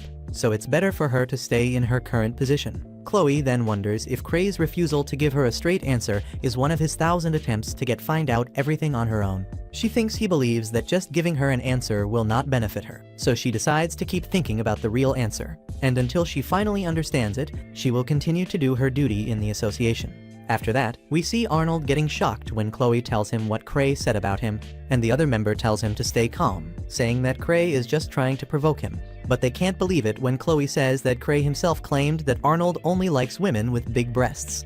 Now, in order for Arnold to challenge Cray again, he will have to fight the 3 strongest groups in his clan. And when one of the strongest groups shows up and Arnold challenges them, they refuse to fight them. This makes Arnold very angry. His companions tell him not to act rashly, saying that an auction will soon take place where they can obtain new equipment, and that perhaps they will be able to sell the relic that was rejected in their homeland. Meanwhile, Cray and Tino go to a man named Matties to show him a relic that Tino found. He mentions that it is an external relic, saying that it is probably an item from a high-level magical tool organization. This makes Cray very excited. He is curious about its effect, but Matties says that he cannot activate it without knowing what it does, so he will need to keep it for a while. He says he is very busy with many appraisal requests since the auction is about to begin. Cray wants to see the relics, so while he is busy talking to Tino, he allows Cray to take a look at them. Matties tells Tino to take care of herself, saying that she reminds him of his granddaughter and that she should rely on her friends if anything happens. He says that even Cray can be helpful sometimes, and she says that even though Cray is strict, he is a wonderful person. Therefore, compared to him, she is nothing. Matties gets angry and asks what Cray is teaching her, but Cray is too focused on the relics. He discovers a relic called Reverse Face, which can change the face of its user. Unfortunately, the relic similar to the one he had was destroyed by Liz, so he wants another one so he can go out without worry. Unfortunately, at that moment, Matties tells him to leave, saying he has a lot of work to do. But Cray tells him to contact the owner of this relic, because he wants to deal with it directly. After that, Tino asks Cray how he will get the money, and he says that a relic like that is not sold in stores because it can be used for crimes, so he cannot pass up this opportunity. On the way, they come across a carriage with a noble coat of arms. Tina mentions that it is the coat of arms of a very important noble family, but she is confused about what they are doing there, since nobles hate hunters. They see a girl named Eclair meeting with Ark, who says he wanted to see where Ark spends his time. She says she hates hunters, but that she likes Ark very much because he has great dignity. She sees Cray looking at her, so she asks him to stop looking, which makes Tina angry, but Cray quickly holds her back. Cray introduces himself to Eclair, and she says her father told her about him, but seeing him in person, she can't sense any strength in him, so she can't believe that Cray is of a higher level than her love, Ark. She asks if he bought his status with money, and asks him why he doesn't try to defend himself. He then says that he is always careful with his behavior, as he was taught to have good manners. After she leaves, Cray asks Ark if he has money.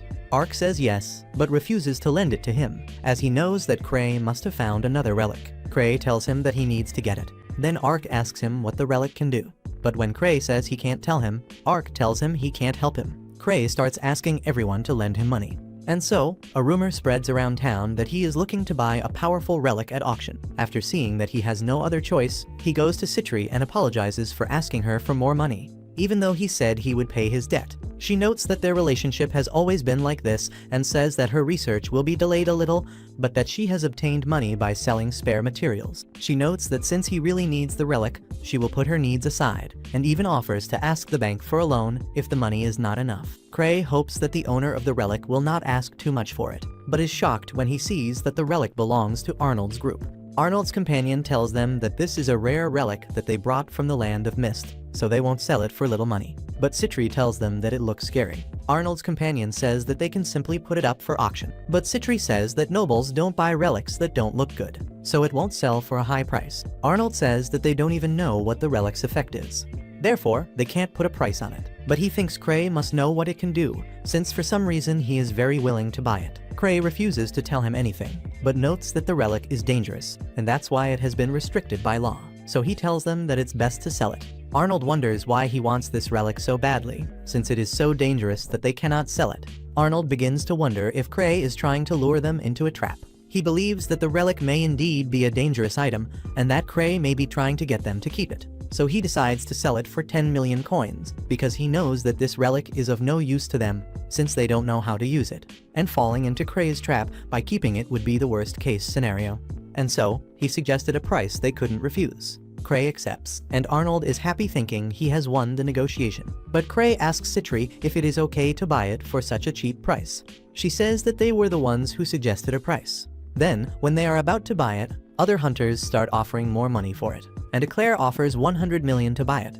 After that, Eva tells Cray that everyone thinks it's the strongest relic in the world, since he was borrowing money to buy it. But Cray mentions that its only use is to avoid being recognized. She tells him to stop increasing his debt. But Citri arrives with 800 million coins and reveals that she was saving this money for her wedding to Cray, but that she will spend it all for his sake. Eva is furious with her for allowing Cray to spend her money, so they end up arguing. After that, Cray and Citri go to meet Accasha to discuss the relic. She admires his attitude of presenting himself so openly, but tells him that the only thing he has to overcome Ark is his level. He reveals that some people really comment that Ark is his enemy, being his main rival, but he doesn't think so. He considers Ark a friend. She thinks Cray is mocking Ark, so she takes his sword and starts saying that Cray must have gathered many relics to reach level 8, which means his strength is fake. She then decides to win the relic at the auction and give it to Ark to help him become stronger. But Cray tells her that Ark wouldn't be happy about that, because a relic isn't what makes a person strong.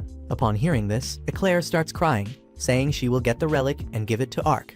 Ark wouldn't be happy about it, because a relic isn't what makes a person strong. Upon hearing this, Accasha starts crying, saying she will get the relic, no matter what. But Citri tells her that even though she is a noble, she doesn't have an unlimited amount of money. Citri knows that Accasha only has 100 million and reveals that their budget is 200 million. Therefore, her defeat is already guaranteed. But she says that if Accasha manages to raise more than 200 million, they will admit defeat. Accasha ends up telling her father about the situation, and he says that they cannot back down because it would tarnish the family name. So he asks his advisor how much they can spend. He says they can take 500 million coins from the family's savings, plus a 500 million loan from a company. But he says the loan will have high interest rates. Accasha says that Cray's budget is only 200 million, so they only need more than that. But the advisor tells her that no competitor would reveal their actual budget. Her father tells her to win at all costs, no matter what happens. And soon after that, we learn that Citri has a budget of 950 million. But she is still not sure they can win. Cray tells her she has done enough, and Alice offers to steal the relic if they lose. But Citri tells her it's not a good idea, as Cray would be the prime suspect. They arrive at the auction, and meet up with Tino and the others. Cray realizes that everyone is wondering about the ultimate relic he is looking for, so he asks Tino to bid for him instead. The auction begins, and as the relics are sold, Alice asks when the mask will appear. But Cray says it is the last item, as there are many people interested in it. Cray is disappointed that he cannot bid on other items, because if he does, he will not have enough money for the mask. Next, a sword appears, and Tino looks at Cray for his signal. He fights with all his strength against his addiction, but when the next items appear, he begins to lose control. He is about to make an offer, but he thinks about what Citri would think of him. However, he realizes that she would forgive him, so he prepares to give everything he has. But the next item is the golem of the Tower of Accasha, and he realizes that Citri wants it. But she tells him not to worry, because if he does, they won't have enough money for the mask. She tells him that it's not that important, but Cray can see how much it means to her. He then decides to win it for her, and the offer reaches almost 300 million. Then Citri starts to worry, but Cray thinks that this is actually just her money. The bid reaches 500 million, but Cray continues to bid and offers all of his 950 million budget, but is still outbid. The golem ends up being sold for 1 billion, and we see that Cray won thanks to his trump card, which in this case was a check made out to Lucia. He wonders if it was right to use all of his sister's savings, and after winning, he talks to Tino, and Gilbert asks him what he did. He will do it with the mask, but he says he has already achieved his goal, and even decides to leave. So, the auction for the mask begins, and he remembers Accasha saying she would give the mask to Ark. Then he realizes he can still get it. So he meets Ark the next day, and orders him to go see Accasha, informing him that the relic she won is dangerous. Ark's companion says that Cray is being very vague, and Ark asks him if he will need to use his weapon. Cray says it would be best not to take it. And then, we see Accasha depressed, telling her father that she won an auction. But the advisor says that Cray left early, so he didn't care that much about this relic. They comment on how much money Cray spent on that golem, so they know that Cray simply let them win. She is frightened when she looks at the mask, and says she is a loser. But suddenly, the mask asks if she wants to have power. The girl begins to hesitate, until suddenly she is possessed by the mask. Meanwhile, Ark arrives at Accasha's house. He is told that she has locked herself in her room. Suddenly, a loud bang is heard, so they rush to take a look and find Accasha wearing the mask. As she throws it, a guard falls away. Ark asks her what happened. Then, she says she won the strongest relic for him. He thanks her and asks her to give him the relic. But but she sees that he has her sword and refuses to do so just because of the weapon. At that moment, Archie remembers Cray's warning about not taking his weapon. Eclair begins to lose control, so Ark orders his group to prepare to fight and warns them that they must avoid hurting Eclair. She refuses to lose to anyone and attacks Ark with a sword. Meanwhile, Arnold's group is very happy because they managed to sell that mask for 200 million. However, they meet Alice and Citri waiting for them. They say that the plan they obtained is part of Cray's plan, so they ask for a share of the money. Arnold's companion finds this ridiculous, but Citri says she is willing to sell the antidote for about 10 million. She asks if they noticed that their drinks tasted strange, and suddenly everyone feels sick. Then Arnold realizes he has no choice but to buy the antidote from her. Back at the clan's office, Cray organizes a party to thank Ark. When he arrives, he gives Cray the mask. Cray is very excited to finally have his face reversed, and Eclair thanks him for sending Ark. Cray is very happy with the mask. Ark warns him that it is very dangerous, but Cray doesn't care and puts it on immediately. The mask clings to his face and evaluates him, but it discovers that all their attributes are very low and that he doesn't even have motivation. Therefore, the mask has no way to possess him, and so it removes itself from his face. Cray realizes that this is not a reverse face, but he also likes this relic because it can talk. Eclair finally decides to give it to him. At the same time, Alice and Citri return with the money, and everyone enjoys the party. Cray, upon discovering what happened to Claire, becomes depressed when he realizes that he must be weaker than her. That's why the mask didn't activate with him. The second season begins with us returning to the past, where little Tino is getting ready to go out. She puts a beautiful brooch on her clothes and goes out on the street, where she is greeted by people. The elderly ask her to be careful while shopping, but Tino reassures them that she is already 11 years old. Tino then goes to a bakery, where the owner asks her to be careful, as some evil hunters are kidnapping children on the street. The baker says she will be fine as long as she doesn't go into any alleys. As soon as the baker says this, Tino, after buying a lot of things, ends up in a dark alley while thinking about the olive oil she should buy. When she turns around, she comes face to face with a man who accuses her of hurting him. She backs away when she sees the man, but bumps into another man who claims that the girl broke his bones, but they are always waiting at the end of each part of the alley. After she gets tired of running away, the skinny guy compliments her legs, saying she'll make good money, and his fat buddy starts to get excited. Tino asks anyone for help, and at that moment Cray bumps into them. Fortunately, Cray was with his group, and they quickly introduce themselves as the Morning Souls. The kidnappers realize that they are the newbies who have been causing a stir in the capital. They get angry and ask if they are trying to steal their prey, but at that moment Luke punches the big guy and throws him away. Luke apologizes because the impact of his blow also affected Skinny, and out of nowhere, the human's hair turns into an afro.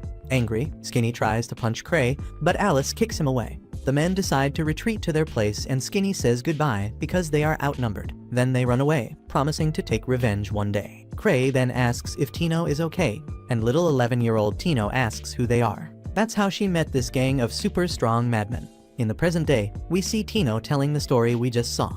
She says that at the time, the master acted like a god, reaching out his hand to her. Eva is happy that Tino is okay, and congratulates Cray on another great achievement. Cray looks away and admits to himself that he had completely forgotten. After all, it has been 5 years since he and his group saved Tino. Besides, he couldn't see anything with that mask on, and he only ended up saving her by pure chance. That day, after being saved, Tina thanked everyone, and all of Cray's friends asked her if anything had been stolen. Tina noticed that her brooch was missing, and then, Cray tells little Tino that they will take care of these kidnappers, so she shouldn't worry about it. Tino then runs away in the middle of the night, so Citri asks Cray how he intends to deal with the kidnappers. He says that the kidnappers are hunters, so all they have to do is report them to the association. Citri asks how he knows they are hunters, and Luke says that Cray probably used his mind's eye power, and everyone gets excited saying that Cray is amazing. He, embarrassed, admits that yes, but deep down, even without proof, he believes that there is no one more suspicious in the capital than hunters. The next day, they go to the branch manager, Gark. They introduce themselves with more Morning Souls, and Gark reveals that he has heard some stories about them. Cray finds Gark's face scary. They then reveal that some hunters were trying to kidnap a little girl. Gark then asks why they didn't arrest the kidnappers on the spot, and also asks what the kidnappers look like. Cray says he doesn't know the kidnappers' faces and only heard their voices. Gark asks why, and the answer is easy. It was because they were wearing these masks. Luke says that these masks are cool, and by wearing them, they are training their mind's eye, just like Cray. Cray says that the girl who helped them can describe their faces, but Gark gets angry and says that there are many hunters in the capital. Finally, Cray asks what they should do if the kidnappers try to take revenge, and Gark gives Cray's group permission to do whatever they want. After that, as they leave, Gark says that Cray's group is made up of innocent children, and there's no way for them to know if the kidnappers were hunters, since they didn't even see them. He then wonders who is kidnapping the children and refuses to believe that hunters are really doing this kind of dirty work. On the other side of the screen, the two kidnappers are very angry that their prey has been stolen. In their minds, Cray's group ended up kidnapping that little girl instead of them. They urgently need to meet their kidnapping quota so that the organization doesn't come after them. The big guy suggests that they introduce that group of powerful hunters to their organization, as he is sure that the organization will love having powerful hunters like those kidnapping children for them. And if those children refuse to help the organization, they will end up being eliminated. They smile maniacally, saying that this is a perfect plan. Back in the present, Tino continues telling this story to everyone, and the hunters can't stand Tino talking non-stop anymore. Cray was there listening to everything, and he begins to remember what happened at that time. He remembers that after everything Tyro told them, some hunters they didn't know came to talk to their group. They invited him to join their organization. They claimed that their boss is a very influential person in the region, and since they are recommending them personally, the head of the organization will make an exception and receive them today. Cray has no idea what organization they are talking about, so he comes to the conclusion that there is another organization he should visit, one just like the Hunters branch. He believes it is best to hear what they have to say right away. At the time, Cray did not notice that these were the same kidnappers that his group had kicked out, so he agreed to follow them. Along the way, the kidnappers asked what they had done with their prey. Cray believes they are talking about the monster they recently defeated in the treasure vault, so he says that the merchandise was damaged, so he discarded it immediately. The kidnappers were frightened and called Cray's group ruthless. When Cray's group arrived at the kidnappers' lair, the entire siege had already been set up to destroy them if they refused to join them. They were greeted by a fat man and placed in a room full of weapons. Lucy realized something was wrong and asked Cray why he had agreed to follow those kidnappers. Everyone in the group realized this, except Cray. They asked Cray when they would be able to start beating everyone up, and Cray asked them to wait a little longer. Suddenly, a door opened and Dello, the leader of the organization, appeared. He offers them a good deal, saying he will pay them well for their services, but he wants exclusivity for the organization. Crepedium. A little time to think, and then the leader of the organization offers to show them their best merchandise. In another room, Cray's group is surrounded by men hiding their identities. Then, the leader of the organization shows them a cell full of children and says that these are the best goods. Right after that, he invites Cray to join him. In response, Cray asks what will happen if he refuses, and then, the fattest man in the organization shoots Luke in the head. Luke falls to the ground, and Cray prepares to say that this is too much, and that he refuses the organization's offer. But now it's too late, because in the blink of an eye, Luke has cut off the arms of both enemies. The leader of the organization tries to understand how Luke is still alive, but he was not harmed by the shot because the special masks that Cray made were so expensive that they had no money left, even though they were a high-ranking group.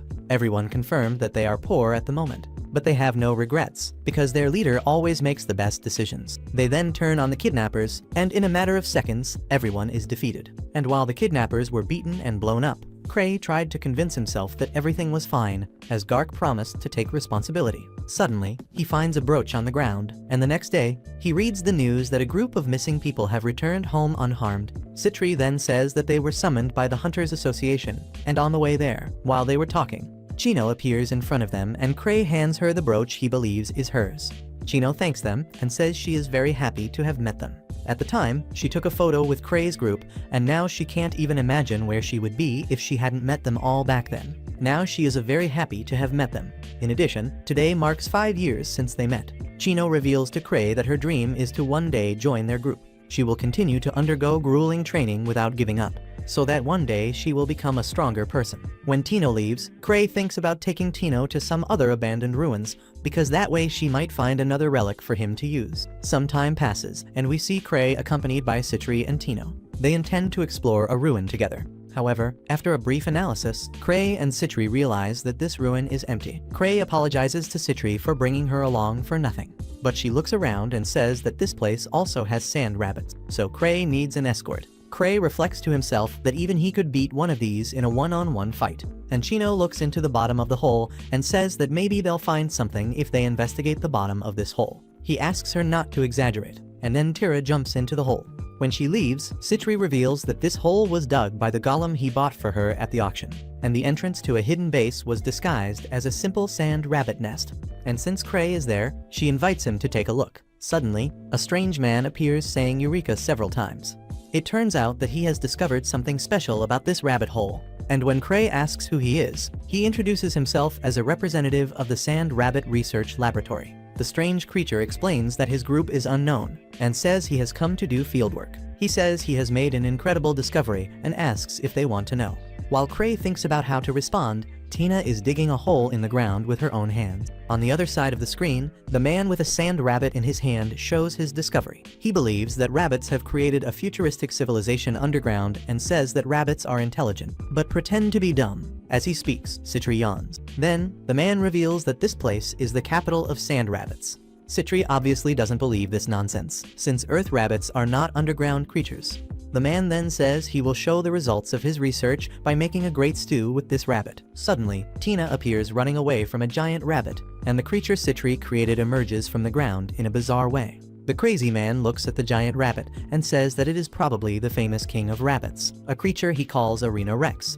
He then closes his armor and says he is very happy to be a rabbit researcher. Cray looks at the rabbit and says he didn't know they could get so big, and with a smile on her face, Citri says it's normal, since sand rabbits are monsters. Tino runs desperately, while blaming Cray for putting her in yet another surprise challenge. Back at the guild, an attendant tells Cray that he has received a letter from those nobles involving the cursed mask. He tells his attendant to open the letter and respond with a standard reply and reject any work or invitations, because as she can see, he is too busy playing with these dolls. The woman says he has nothing on his schedule, and Cray says he needs to keep his schedule free. He reveals that he is trying hard to keep his schedule that way. The woman looks at the dolls and asks if Cray has gotten a new relic. He denies it and says it's just a relic that Maddie's has finally finished evaluating. This relic can create and control an illusion within a 250 centimeter radius around the bracelet. Relics like this are rare, and he creates an illusion imitating the face of his attendant. She is startled and asks him not to do that. Cray really liked the relic, so he wants to thank Tino properly for finding it for him. Meanwhile, Citri went to Liz in an abandoned store. Liz is torturing some men, and none of them have revealed anything about who hired them. She even used Citri's colored water, and even so, none of them revealed anything. Citri says that these red hunters just need payment to do dirty work. They probably don't even know who they're working for. Liz asks what she does with these people, and Citri reveals that she wants some people to carry out her experiments. However, she creates magicians. Alice asks if she can dispose of them, which scares the men. However, Citri says she can use them, since they are used to doing dirty work. Citri then bends down and kindly asks if any of them want to work for her. Alice comments that working for Citri is a way to become a man. It's worse than dying, and since the men didn't say anything, Liz hit them some more. When night falls, we see Tino complaining about the giant rabbit challenge. Cray apologizes and says he will reward her with what he won, with one of his relics. At that moment, Liz opens the door and says that Tino is very weak, so Cray should give her something to make her a little stronger. Citri agrees with this, saying that something that increases her physical abilities should help Tino a lot. Tino tries to refuse because she doesn't want to depend on a relic, but Liz fights with her for running away from a sand rabbit. Cray decides to test some relics on her. He has a special one that greatly increases physical abilities, so he takes the cursed mask that caused great chaos. Tino is afraid, but Cray reminds her that the noblewoman became strong enough to face a group of high-ranking hunters. Tino promises to try hard and get stronger naturally, but then Liz holds her down and Cray lets the mask fit her face while poor Tino screams that it's disgusting. In a matter of seconds, Tino's personality changes completely, and she grabs Cray in her lap. She scolds Liz for getting too close to her master and also fights with Citri, calling her an old witch. She says that neither of them are good enough for their master and tells them both to get lost. This angers the two girls, and Cray comments that Tino has gone crazy. After that, we see Cray receive a mission exclusively for him. The mission was sent by an important nobleman, and it is very important for the Hunters Association to increase the friendship between hunters and nobles. Cray says that other people can do it, but the mission is exclusively for him. He says he will send Orcs group to take care of it because he doesn't want to work. Then, the old man tells him that he has not completed any missions, and for that reason he will be expelled from the Hunters Association. For the old man, this will be a shame, because Cray is at level 8, and never in history has someone so strong been expelled for not working. He blames Cray for giving credit for his achievements to everyone around him. But deep down, Cray admits that he really hasn't done anything. Cray doesn't accept the mission yet, but promises to prepare to fulfill it. When he goes out on the street, 2 people end up greeting him, calling him Cray. He doesn't know who these people are, but joins them for a cup of tea. The boy then asks Cray not to carry out this mission for the nobility. He knows that Cray is almost at level 9, but originally defeating the Accasha Tower was their responsibility, not Cray's. The boy says he can't let Cray do everything, and in response, Cray just agrees with everything and says he doesn't want to get involved in these dangerous things and doesn't intend to go up to level 9. The boy thanks Cray for his understanding, and suddenly, Arnold and his group show up wanting to pick a fight with Cray. At that moment, the boy and his partner decide to deal with Arnold as a way of thanking Cray for his understanding. It turns out that this boy is Art Baron, and the girl is called Mary, and both are members of the Hidden Curse group, which is a clan of magicians led by the strongest magician in the capital, called Abyssal Hell. Upon discovering the boy's name, Cray asks to go to the bathroom, and then he escapes through the window, because he doesn't want to pick a fight with the old master of the Hidden Curse group. On the street, to hide his identity, he uses Ark's face, but he has not yet mastered the artifact, so the face is glowing and attracting everyone's attention. Arriving at his office, he receives news that should be good. He has been invited to attend a prestigious meeting that the Emperor is offering to hunters. He is sad and says that today is really not his day. And as the woman explains the details of the event, Cray becomes increasingly discouraged. She is happy that the Emperor has recognized Cray. But he, on the other hand, is thinking of fleeing to the land, to the mountains. Cray then leaves, saying he is going to take some time off. Alice intends to follow him, and Citri goes along too. But Citri is still concerned about the investigation of the Tower of Accasha. At that moment, Cray remembers the earlier conversation and says he asked the Hidden Curse group to take care of it. Citri can then go without worry. Then, Liz tells everyone that Cray is going on vacation and asks if anyone wants to come along. At that moment, everyone starts making excuses, because they are afraid that this vacation will be another impossible event that Cray always puts them through to suffer and become stronger. Liz gets angry, but Cray calms her down. The next day, Liz goes to Tino and tells her to get ready to travel with them. Tino apologizes for everything, but Liz doesn't care about that. On the other side of the screen, we see that Citri has taken care of the Red Hunters, and now they are her loyal servants. She asks them to greet Cray, but they remain silent, so she presses a button, causing them to be electrocuted. Thus, they finally begin to act like better people. Cray asks if they are her friends, and she says yes. Liz arrives with Tino, and the poor rookie is afraid of dying in Cray's next challenge. They finally begin to leave, and the weather begins to close in. Arnold's group quickly discovers that Cray is leaving town, and Arnold is very angry that Cray escaped from them through the bathroom window, so he's going after them. Gark also discovers that Cray has left the capital, but he didn't take the special mission with him, so he orders this beautiful girl to go after him with the mission, because she hashes very important data. She joins a group of hunters to follow the trail of Cray, and on the way out of town, she ends up meeting Arnold. At the same time, terror begins in the city with horrible news, which makes the hunters believe that Cray has deceived them again, and now they will have to participate in a very difficult event where everyone could end up dying. On the way, Cray remembers that he is going to the same city where Gark wanted him to carry out a mission. But for him, all he has to do is stay out of trouble and everything will be fine. Along the way, they take a break and Liz trains Tino, forcing her to run after her and catch up. Otherwise, she will have to do 1,000 push-ups. Suddenly, Liz stops in front of Citri and asks if she has anything to increase the difficulty of the training, such as lightning or something like that. Citri remembers that she has a tool to generate lightning and throws it in Liz's direction. Tino just watches while Liz says that Tino must be strong enough to survive a lightning bolt.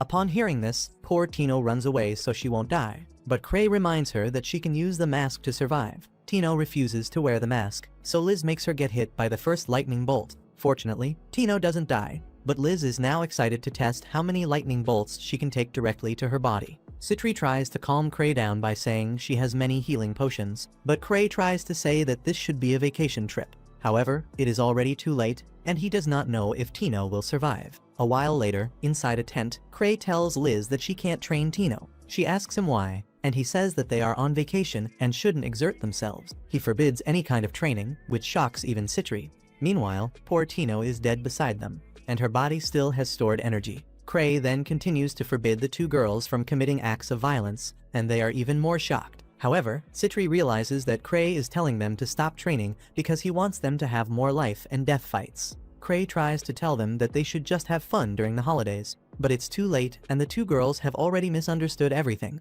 Close to Cray, Tino comes back to life, but she is still scared after having died a few times. At the same time, we see that the two groups that were after Cray have reunited to follow him. Fortunately, thanks to the help of Arnold's group, everyone has been able to move faster, because even though they are a bunch of idiots, they are still strong and can easily defeat any monster. They know that Cray is heading for the city of Elan and are approaching as fast as they can. Meanwhile, in the city of Elan, Cray and the girls are in a hideout belonging to Citri, and due to the orders that Cray gave to Citri and Liz, they have put aside their weapons and dangerous objects. Suddenly, Liz enters through a hidden door and finds some potions, including a powerful aphrodisiac. She also finds some erotic clothes, and at that moment, Liz runs after her to stop her from looking at her underwear. At the same time, Tino is looking at Cray with great fear, but he reassures her by saying that this is a vacation trip and that they are not going to fight. The girls ask what that was, but Cray says it was just a natural phenomenon. While Citri wonders if these additional lightning bolts were caused by her overuse of her lightning potion. Outside, we see the knights ready to fight. Arnold's group has already arrived in the city, and they ask the guards what is happening. They point to the sky and say that it is to blame. Arnold looks up at the sky and sees a lightning spirit. Everyone is shocked, as lightning spirits are high-level elementals, and one of these should not be in a peaceful city. A member of Arnold's group comments that this elemental may even be stronger than the dragon they defeated. Arnold wonders where Miltrix is, since he is strong and should defeat this creature.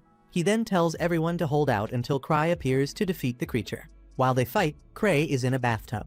Time passes with Arnold wondering why Cray doesn't show up, and meanwhile, Cray is enjoying his vacation as much as he can. When Cray finishes his bath, Liz appears showing Citri's outfit, which is basically a single string, and Citri quickly hides her secret underwear and apologizes for the inconvenience.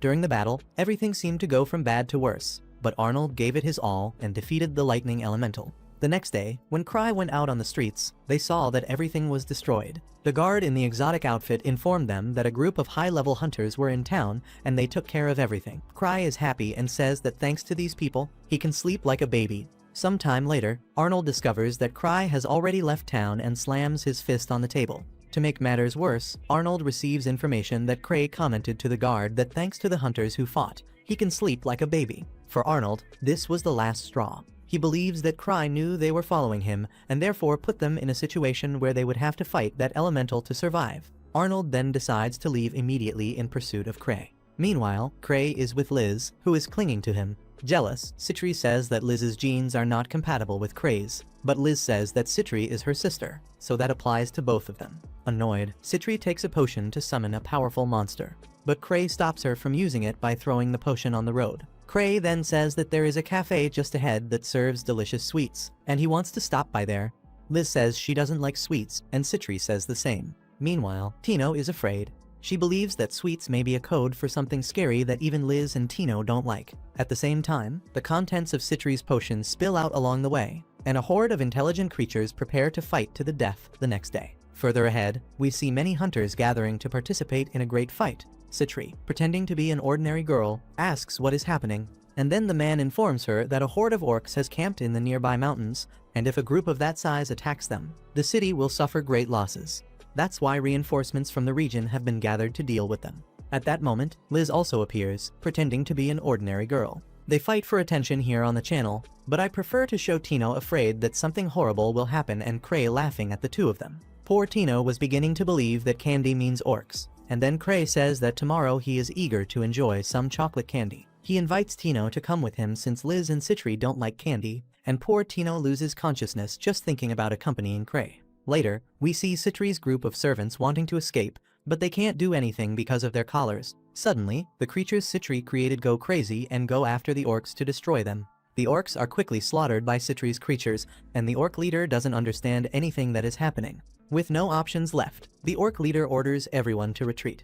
At the same time, Tino is increasingly frightened by the fact that Cray wants to eat orcs with chocolate syrup. Meanwhile, Arnold and his group find the potion to attract Citri's monsters. They wonder why someone left it in the middle of nowhere, and the red-haired guy says that the potion's effect must have worn off over time. Perhaps this theory is true, but suddenly the group of orcs rushes towards them, and at the same time, Cray is relaxing in the bath again. Arnold's group faces the horde of orcs and notices that the orcs are injured. But suddenly the orcs become even more irritated, perhaps due to the effect of Citri's potion. After his bath, Cray grabs a bowl of strawberry ice cream, and Tino is still thinking about the orcs. At the same time, Arnold's group is having trouble dealing with the orcs. They have been fighting for several minutes, and Arnold himself is getting angry because he doesn't want to waste time with mere orcs. Meanwhile, Cray is in his room ready to sleep, until Liz suddenly appears saying she is going to sleep with him. Then, out of nowhere, Citri appears using a special door that was hidden by a picture of her. Liz asks where she came from, and Citri reveals that she was in the bathroom. While they fight to sleep with Cray, he simply curls up in bed while thinking about the candy he will eat the next day. Meanwhile, Arnold is facing the orc leader, until out of nowhere another element appears, this time one of fire, and Arnold yells that he will make Cray pay. The next day at the candy store, we see Cray excited to eat, but Tino is afraid, believing that everyone around her must be orcs. Cray then begins to tell Tino that Liz and Citri are nice people, albeit a little over the top, but he asks Tino to trust them. But Tino's problem isn't Liz or Citri. She reveals that she's afraid of the trial Cray wants to put her through. She asks where the orcs will come from, until out of nowhere, two hunters start saying that the orcs were turned into charcoal the night before. Then Tino finally reveals that she thought eating candy was actually eating orcs. She was afraid all this time, thinking she would have to go through a great trial. She cheers up, takes her candy, and promises never to doubt Cray again. Meanwhile, Arnold and his group finally arrive in the city, where they are welcomed with a big festival to celebrate their victory. They are recognized as the heroes who defeated the orcs and a fire elemental. Cray notices Arnold passing by as a hero and suggests leaving soon. But before leaving, Liz begins to mock them, saying that they did well to defeat a bunch of weak orcs. This irritates Arnold, and he decides to follow them. But a group of single mothers with a lot of love to give surround Arnold and pour all their love on him. So Arnold leaves for the next town, and after seeing Arnold, Cray decides to take a shortcut through the mountains to escape from the man who wants to confront him. Liz and Citri are happy and comment that their vacation is finally going to begin, while Tino, on the other hand, is sad because this area is full of dangerous monsters. Cray is now determined to show Arnold how good he is at running away, while Arnold and his group are still stuck receiving their honors as heroes who saved the city. Tino has already accepted his death, and in the forest, an even worse creature is eager to cause more trouble. During their journey, Tino gets scared by the terrifying monsters that appear along the way. Fortunately, she hasn't had to act yet, since the Giga Chad created by Citri is effortlessly destroying every creature that crosses their path. The group keeps moving north, toward the Galest Mountains, a region completely infested with monsters. Citri mentions that in these lands dwell the legendary lost giant demons. Curious, Cray asks what they look like, but Citri admits that no one really knows because everyone who has ever seen them ended up dead. Meanwhile, Liz watches through the window, observing the strange creatures outside. Cray notices that she looks a bit sad for not being able to train, and he tells her that defeating monsters doesn't really count as training, since for them, that's something natural. Excited by his comment, Liz invites Tino to go punch some monsters together, and, as always, Cray offers Tino his creepy mask. But for Tino, both options are terrible, so, without thinking twice, she runs off into the forest. Unfortunately, the whole Tino fighting forest monsters arc was cut from the story, so we only know that she suffered a bit more. Moving forward, the group comes across two paths, one that looks safe, and one that looks extremely dangerous. However, according to Citri's servants, the safe path is actually a trap set by bandits. Even after hearing that, Cray decides to take the prettier path. Some time later, everything turns out fine, no monsters appear, and Cray is happy they made it through safely. He decides to go fetch some water, while, on the other side, Arnold's group arrives at the same crossroads. Everyone believes it must be another one of Cray's provocations, but Arnold thinks it's impossible that everything so far could have been planned by him. However, Cray's guild members insist that he's absolutely capable of such things, and they even remind everyone that they themselves have been victims of Cray's trials before. While Cray goes to fetch water, Liz suddenly appears, jumping out of the river and kicking a giant fish straight out of it. Later, we see Cray fixing her hair, and Liz happily comments that everything is fun when he's around. She's enjoying her vacation and says she's happy to have come along. She also promises to get stronger, so she can protect everyone and to help Tino grow as well. Cray simply nods with a calm smile, but just as Liz seems about to try something more with him, a sudden explosion interrupts the moment. We then see Citri and her monsters fighting against an incredibly powerful creature. When Tino tries to help, the monster dodges her attack with ease and prepares to strike back. But just as everything seems lost, Liz appears and protects Tino with a single kick. Tino is amazed by Liz's strength, and Citri reveals that the creature is actually one of the lost giant demons. Moments later, Cray arrives and asks what's going on. Citri calmly replies that everything is going exactly according to his plan. She explains that this creature learned from the bandits of the region how to create illusionary paths that deceive travelers and lead them into deadly traps. That's why one of the roads looked perfect, while the other looked terrifying. Citri also mentions that the demon has been following them ever since they entered its territory. Suddenly, the creature grabs a massive boulder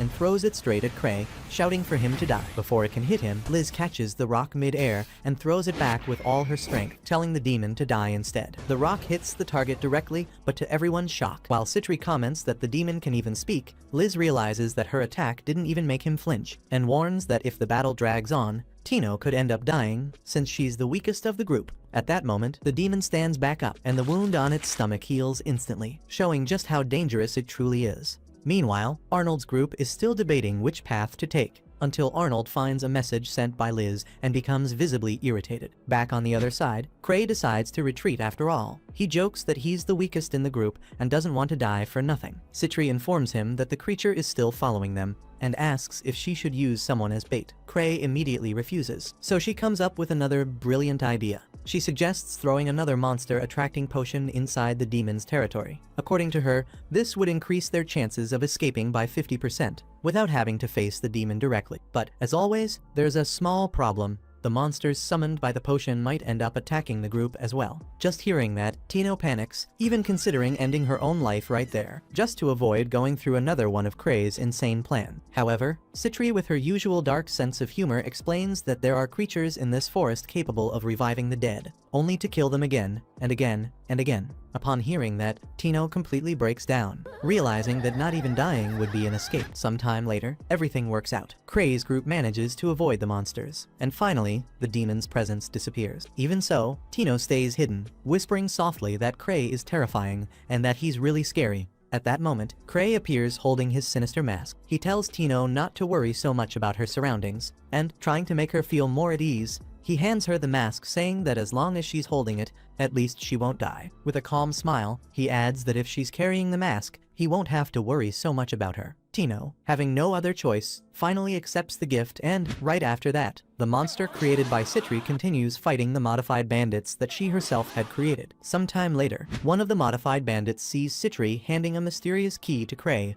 and a dangerous thought begins to form in his mind. Meanwhile, Arnold's group discovers Cray's camp. They inspect everything carefully and conclude that it must be a trap, but even so, they decide to move forward. On the other side, the intelligent demon is watching from a distance. He realizes that Arnold's group is strong, and that they know Cray's team, so he decides to put a new plan into action to approach Cray while disguised as Arnold. The real Arnold notices movement in the forest and heads out to investigate. Shortly after, the demon appears before Cray, still disguised as Arnold. Cray looks him up and down and asks, "Where are your clothes and your weapon?" The imposter arrogantly replies, "Those things are for the weak." Cray, completely confused, offers him a cup of coffee. But the demon suddenly starts screaming hysterically, shouting that he's going to kill Cray. Puzzled, Cray looks at Liz and Tino and asks if that's really Arnold. Without hesitation, both of them confirm, yes, that horrible thing looks exactly like Arnold. Believing them with all his heart, Cray kneels down and apologizes for everything that happened between them. And right at that moment, the real Arnold appears,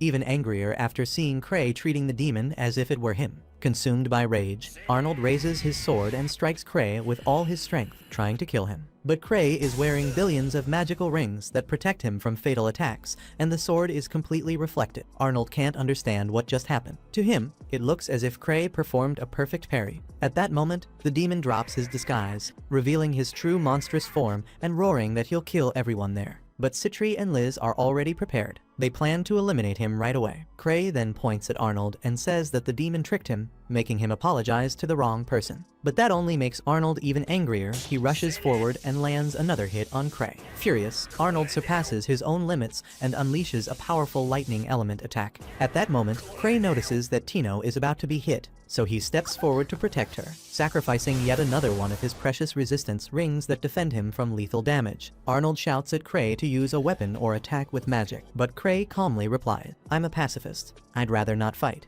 Arnold attacks again, hitting Cray on the foot, but the result is the same. Nothing works. Tino makes a bold decision to face Arnold on her own. To prove to Cray that she truly trusts him, she grips the mask tightly and puts it on her face. Cray feels a chill run down his spine. Something powerful has just awakened. When the mask tries to take control of her body, Tino resists with all her willpower and demands full control. The mask recognizes her inner strength and acknowledges that she's worthy of using it manually, without the automatic mode. And then, the transformation begins, and Tino takes on a completely overpowered form like a true magical girl. Liz turns around, shocked by the scene, and in the next instant, Arnold is sent flying back by a single devastating kick. Excited, Cray shouts enthusiastically, "Super Tino!" The next day, Tino wakes up. Cray, smiling, tells her that unfortunately, even with all that power, Arnold was still stronger and ended up defeating her with a single punch. Meanwhile, Liz and Citri managed to defeat the demon, but it kept reviving over and over again. Exhausted, they decided to leave the problem to Arnold's group and went on their way. Tino survived, but she feels down for not being able to win, so Cray, with a gentle tone,